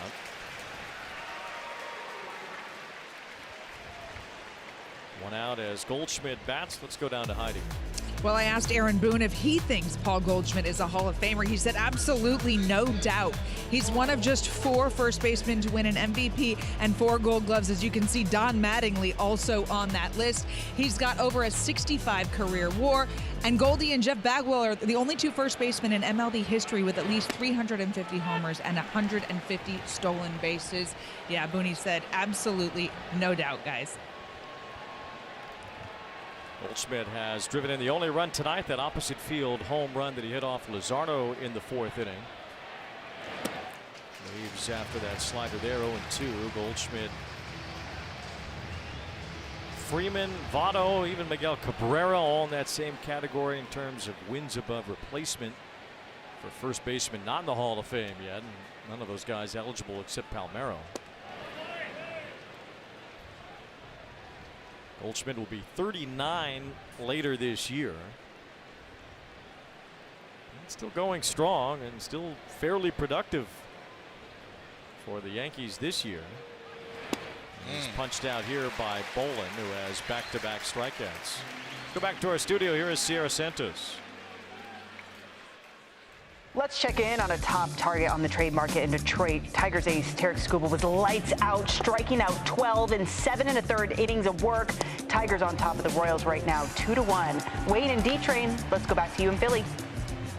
Well, Skubal's been incredible trying to keep the Tigers alive in the AL Central. What are they going to do in a week and a half? One of the main storylines of the trade deadline is how the Tigers will treat it. Can't get in a situation where he can walk for nothing, and that'll be catastrophic, especially that the Tigers offense, they have a lot of needs, and you can get some high-level guys that can be impactful in this year and the next, especially for an arm like that. And how many suitors that have the minor league capital, guys that are already in the big leagues, you got to be honest with yourself, is that can this roster win the World Series? Simple as that. 1 ball, 1 strike on Ben Rice. Well, they thought they could when the season began. They didn't get off to a very good start, and they're still playing catch up in terms of that. They're still under 500. There's still a handful of games out of first.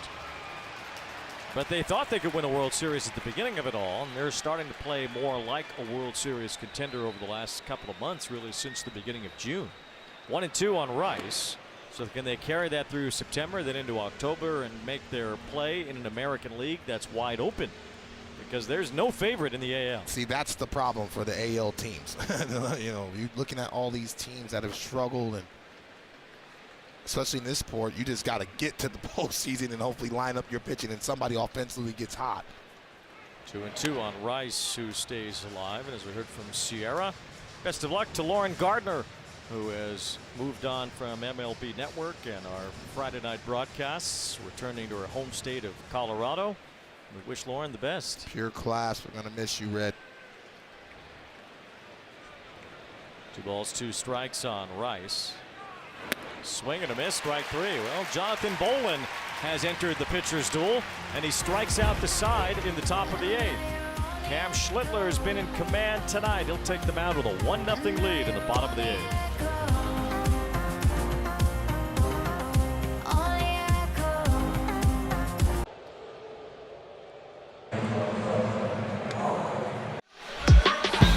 Welcome back. Friday Night Baseball on Apple TV, presented by Verilux Lenses. With Dontrell Willis and Heidi Watney, I'm Wayne Randazzo. We're at Citizens Bank Park in Philadelphia. The pitchers have been the MVPs here tonight. Cam Schlittler and Jesus Luzardo, both outstanding. And Jonathan Bolin enters the mix and strikes out the side himself at the top of the 8th. Sometimes the pitchers have the stuff, and they have the aggression, and they have the edge, and that seems to be the difference today in this ball game. Schlittler trying to make it through 8 innings for the 3rd time in his career. This is only his 36th major league start. He has been remarkable so far as a member of the Yankees. Entered today with a 2.48 ERA in his first 35 starts.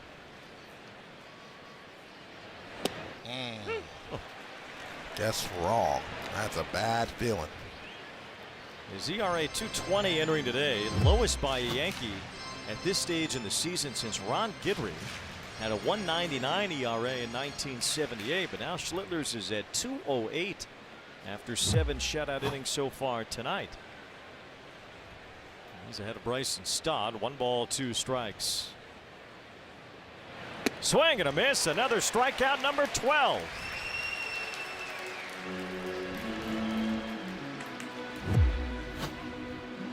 Throw the breaking ball, get Stott off balance, and then all of a sudden you're seeing that cutting action grip tunneling out of the same lane.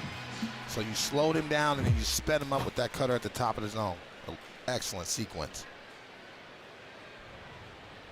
And Schlittler in interleague play this year, making it seem like the National League still has the pitchers hitting. I would have got my foot down on him. He wouldn't have been able to not cut her out. He would have to throw a wrinkle in that to get your boy out. Real Muto is one of just 2 men to reach base against Schlittler tonight. He singled in the 5th. Since then, 8 in a row retired. And a liner toward the right field corner, slicing foul.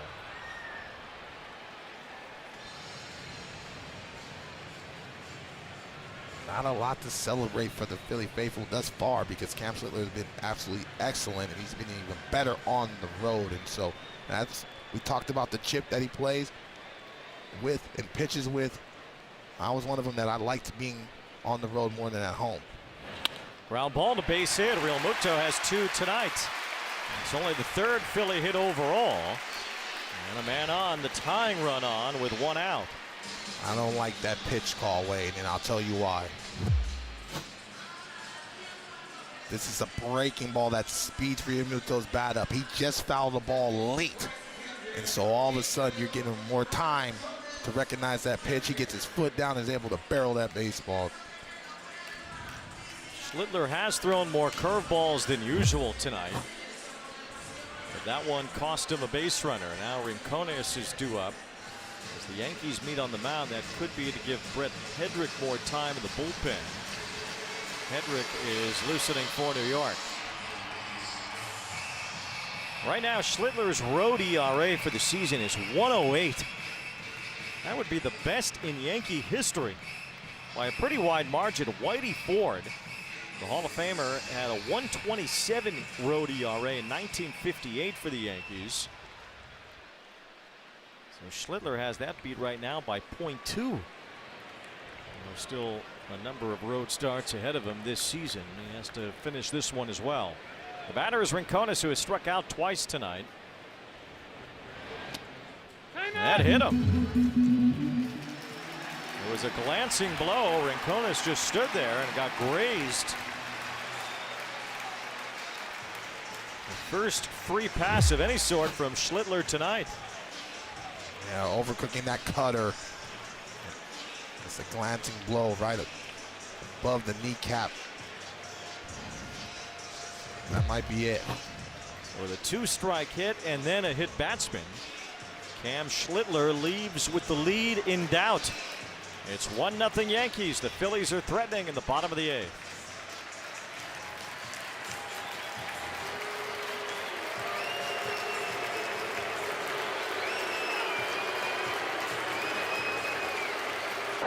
Google Cloud taking us through a terrific performance by Cam Schlittler here tonight. Looking at being able to have the ability to change eye level, the cutter, the four-seamer, and the sinker at the top of the zone, but too enticing for these Philly hitters. But they still have a big chance right here, finally knocking him out of the ball game, providing some traffic, getting these Philly faithful on their feet. Brett Hedrick has been absolutely outstanding for the Yankees as Edmundo Sosa swings through the first pitch. Phillies are hoping that Sosa can turn his season around, but this is a tough ask against Hedrick.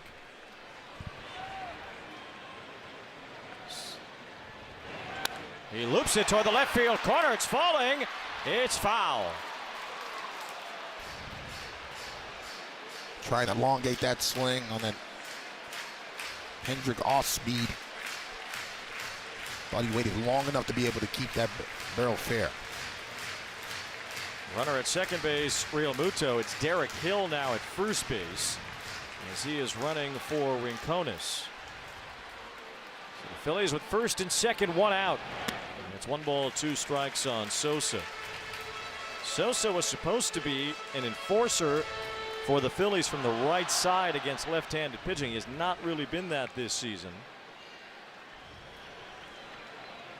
And here's a chance to make up for some of it against the lefty Hedrick with the game on the bases for the Phillies. He tops it toward third, foul.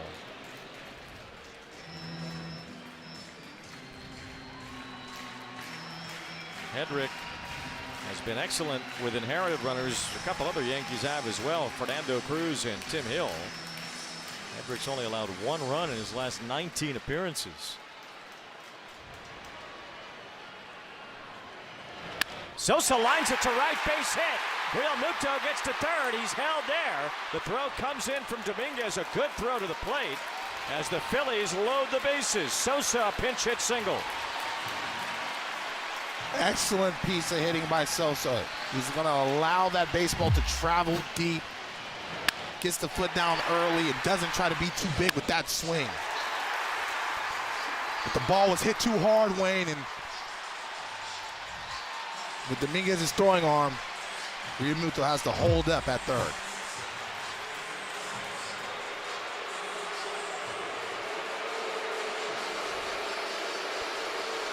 And now with the bases loaded and Trey Turner at the plate, Matt Blake goes to the mound for the Yankees to talk to Hedrick.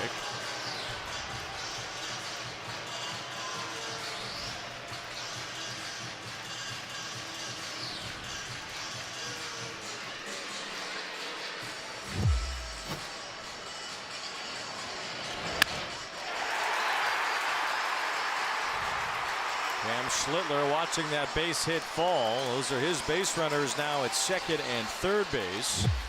Phillies with men on base for the first time tonight, more than one at a time. First opportunities to do some damage and have a big inning. Here's Trey Turner. Rolling one foul. Trey hunting for something up in the zone, elevated, so he can at least drive that ball to the outfield to tie this ball game at least. And Turner has been on a roll lately.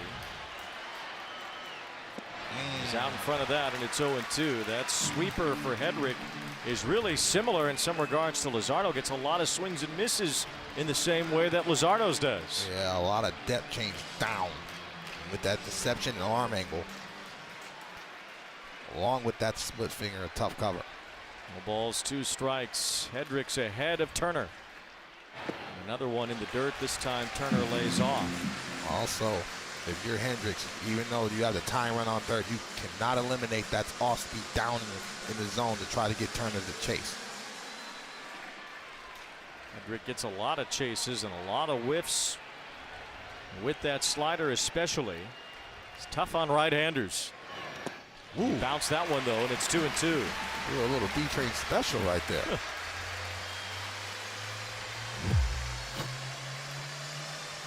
This ball bounce to look like in front of the plate. Good job by Sanchez. Keeping that in front of him. 2 balls, 2 strikes, bases loaded, 1 out. Schwarber's on deck. And Turner had a good cut.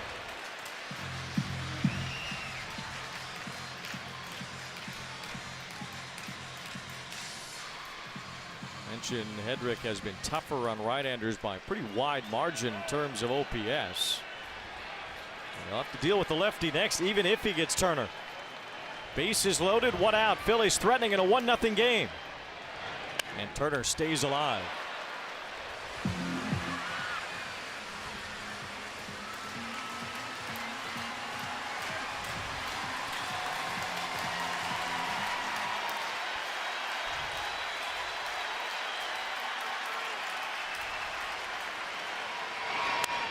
Another foul hooked to the left field corner. Excellent job by Turner, showing the ability to foul off that four-seamer and really cover the off-speed pitches down in the zone. Hedrick has the 3rd lowest ERA in the majors among relievers, the 2nd most appearances. And Turner is battling him here. This is a battle of execution, but also mental wit as well. Who will give in? The starter can't be comfortable watching this. No, you are not. You are pacing. 2-2.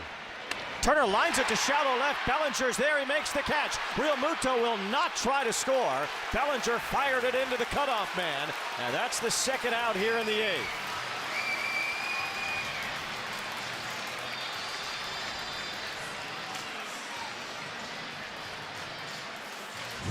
I told you Turner was covering that off speed the whole time. Hit it too hard, and Belly's momentum is coming into home plate, and he also has great arm strength. And that's tough ass for your catcher to try to score, especially where that left fielder is playing.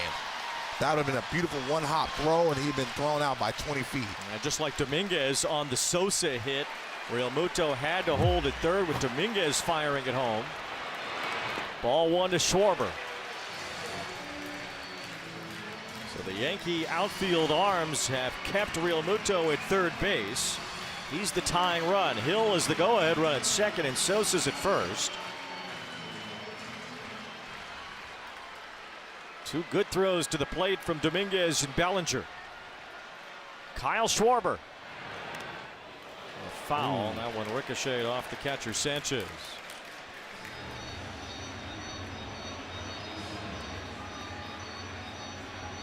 The Phillies do tie it or take the lead. They have Duran ready to go in their bullpen.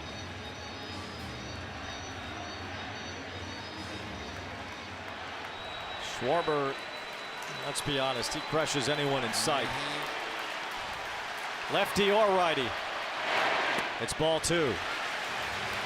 He's not even honoring that pitch. He's going to see Hendrick up in the zone. 33 homers for Schwarber. He's 2nd in the majors. He doubled earlier in the game, and he has a chance to give the Phillies the lead here in the bottom of the 8th. It's been a 1-0 fascinating pitcher's duel here tonight. And now Schwarber with a healthy cut has the count now 2-2. Yeah, that's what he was looking for, Wayne. Worked himself in a hitter-friendly count, and that was a fastball It was just inner half, just enough.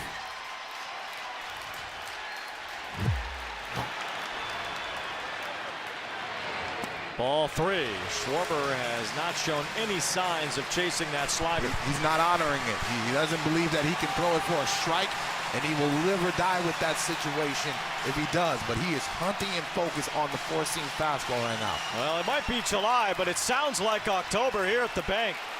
Bases loaded, 2 outs, a full count. And Schwarber taps it to the right side. Caballero gets to it, and the Yankees survive the 8th.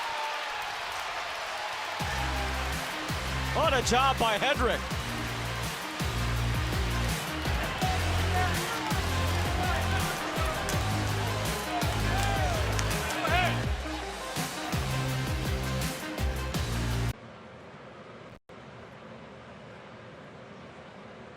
Presented by authority of the Office of the Commissioner of Baseball, may not be reproduced or retransmitted in any form. The accounts and descriptions of this game may not be disseminated without express written consent. Charlie Hayes, who caught the final out of the 1996 World Series, which at that point broke a pretty long Yankee drought without a title, at least by their standards. And now they're in another one, trying to win a World Series for the first time since 2009. To catch the Rays first in the American League East. Tampa Bay leading Cleveland tonight 6-1. As the Yankees try to lock down a 1-0 lead here in Philly. And it was Brent Hedrick who was tremendous on the ropes in that bottom of the 8th inning with Trey Turner and Kyle Schwarber up. Making pitches when you need to, also relying on that defense behind you. Huge plays if this score holds up. Phillies defense looks a little different now in the outfield with Edmundo Sosa in left field. Derek Hill takes over in center, and Marsh moves to right behind Jose Alvarado on the mound for the Phillies.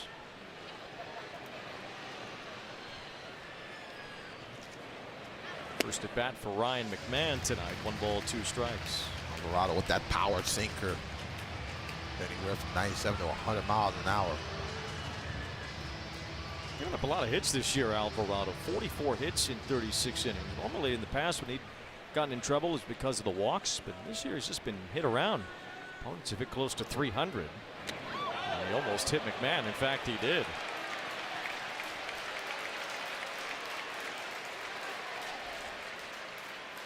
So hit batsman starts the 9th inning.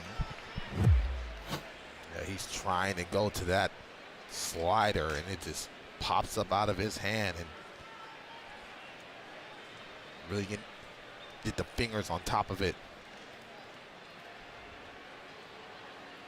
It's like the Phillies want to ask about Philadelphia this. is challenging the call on the field of a hit by pitch. These are always hard to overturn because a glancing blow like that, it's hard to tell exactly what happened. It would have to be an obvious miss. And from that replay, it didn't seem too obvious that it missed. Well, I felt like I heard that. You can see that sleeve the kind of strap ruffled. of the arm guard, that's what you're focusing on.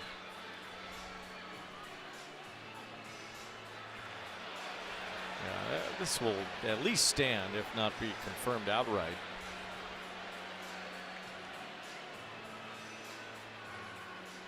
See right there, the elbow guard, a little glancing blow.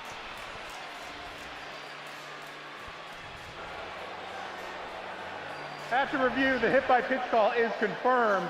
Philadelphia loses their challenge. So the Yankees get their leadoff man on here in the 9th inning, and now another lefty due up in Bellinger. But Alvarado's ineffectiveness this season really just zooms in the point that the Phillies would like to add to their bullpen as they get to the trade deadline. Yeah, a lot of key pieces really not having the season that they need to have, especially in the back end. You could not be giving them games. Tanner Banks is on the IL right now. Brad Keller won't be back. So those two on the shelf. Alvarado has not been good. They need a little bit more to surround Duran in that bullpen. 1 ball, 1 strike on Bellinger. Alvarado's job right now is just to not let this game get away. Give the Phillies a fighting chance in the bottom of the 9th against David Bednar, who's been exceptional for the Yankees. Broken back ground ball. Shoveled to second for one. Turner to first. Out, a double play.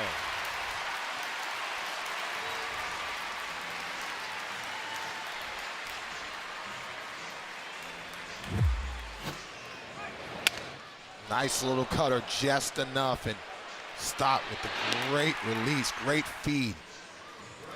That's what saved the double play. And Trey showing out that howitzer right over to Bryce Harper. Just in time, Harper with the stretch for the second out.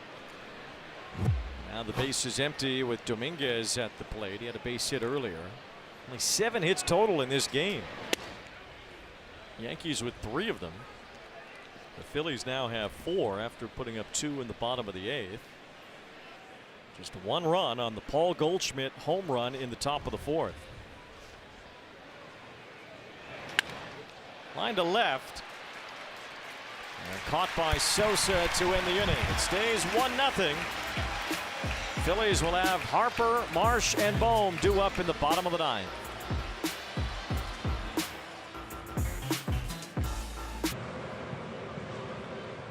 Of Goodyear drone cam from tonight's coverage here at Citizens Bank Park. Seen a lot of overhead shots of this ballpark here lately with the All-Star game here last Tuesday. That fireworks display they had around that little Sandlot montage. It was a pretty good show they put on here last Tuesday. It's been a good show tonight, a 1-0 game. It's been exciting for a 1-0 game. David Bednar tries to close it for New York. Bryce Harper leads off and takes ball 1. Bednar's been on a 21 2/3 consecutive inning scoreless streak. It's the longest active streak in the majors. It's the longest of Bednar's career. He's basically cut his ERA in half during this streak. It was at 5.14. Now it's at 2.53. You can tell he's been consistent. He's been attacking the zone and really using that split finger to keep guys off balance, but still has enough velo for you have to honor it. This was a trade deadline pickup last year for the Yankees. They added Camilo Doval as well. The Yankees were stacking bullpen arms. The Phillies got Duran. The Yankees got Bednar. He's only had 2 blown saves this year. Harper, Marsh, and Bohm, the batters here in the bottom of the 9th in a 1-0 game. Strike 3 called. Harper will challenge. Pitch is called a strike, batter challenge. He lost one earlier, but we'll see if he wins this one. Seems to be very confident that ball's falling off the plate. He was very casual. Powered by T-Mobile. Wow. Missed it by that much. A half an inch. Harper stays alive. 2 balls, 2 strikes.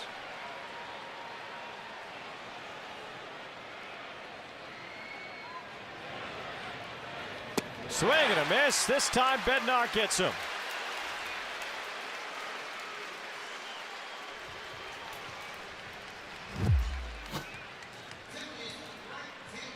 Nothing you can do with that pitch. The depth change, the way how you tunneled that pitch before. Harper's trying to get that barrel out in front. Excellent pitch by Bednar. 1 out. The batter Brandon Marshall for 3. Hit the ball pretty well his last time, flied out. He hits this one in the air to left. It's pretty deep. Bellinger goes back. He leaps. He's got it.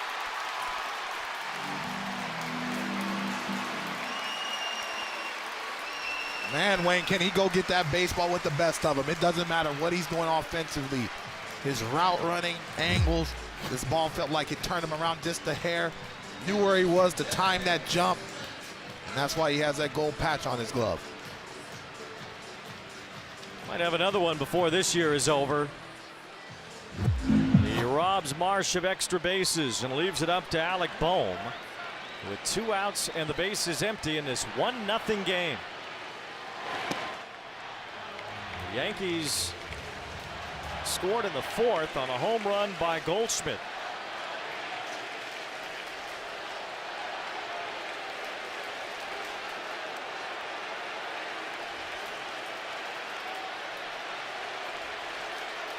Bohm has grounded out 3 times tonight. 1 ball, 1 strike. Holm has been swinging the bat well over the last week. 9 hits in his last 5 games, including a couple of home runs. Phillies would love a long one here to even things up.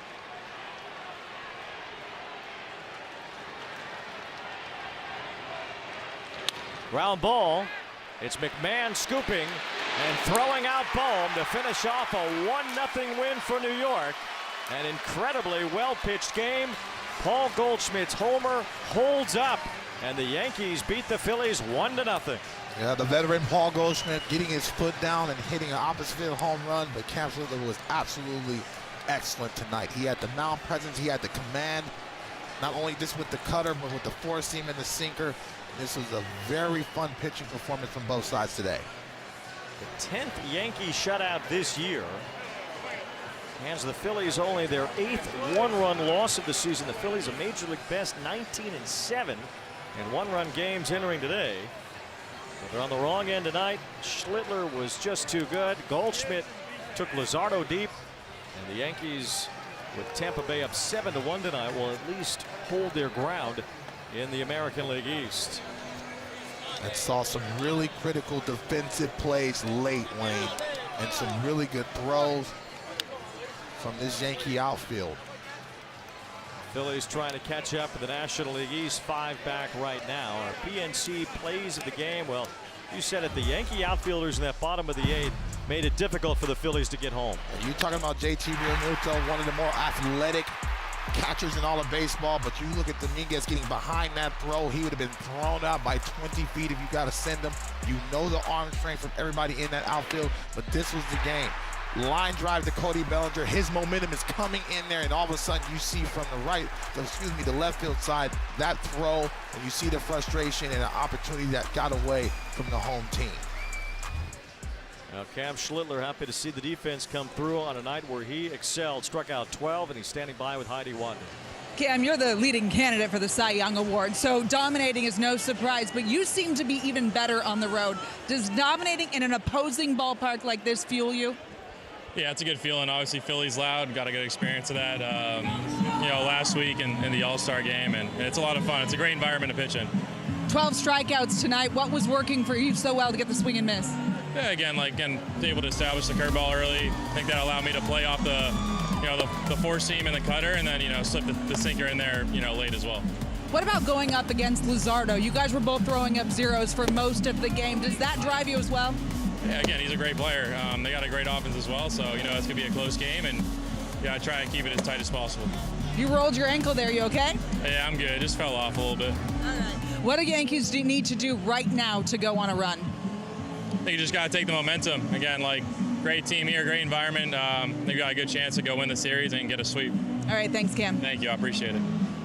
Now, Cam Schlittler could not have been better tonight. He continues to maintain his hold on the Cy Young race in the American League. He was incredible in this 1-0 game. Yankees hold off the Phillies in this one. They win the first of this 3-game series. Should be a lot of fun throughout the weekend here at the bank. And we'll be back to wrap things in.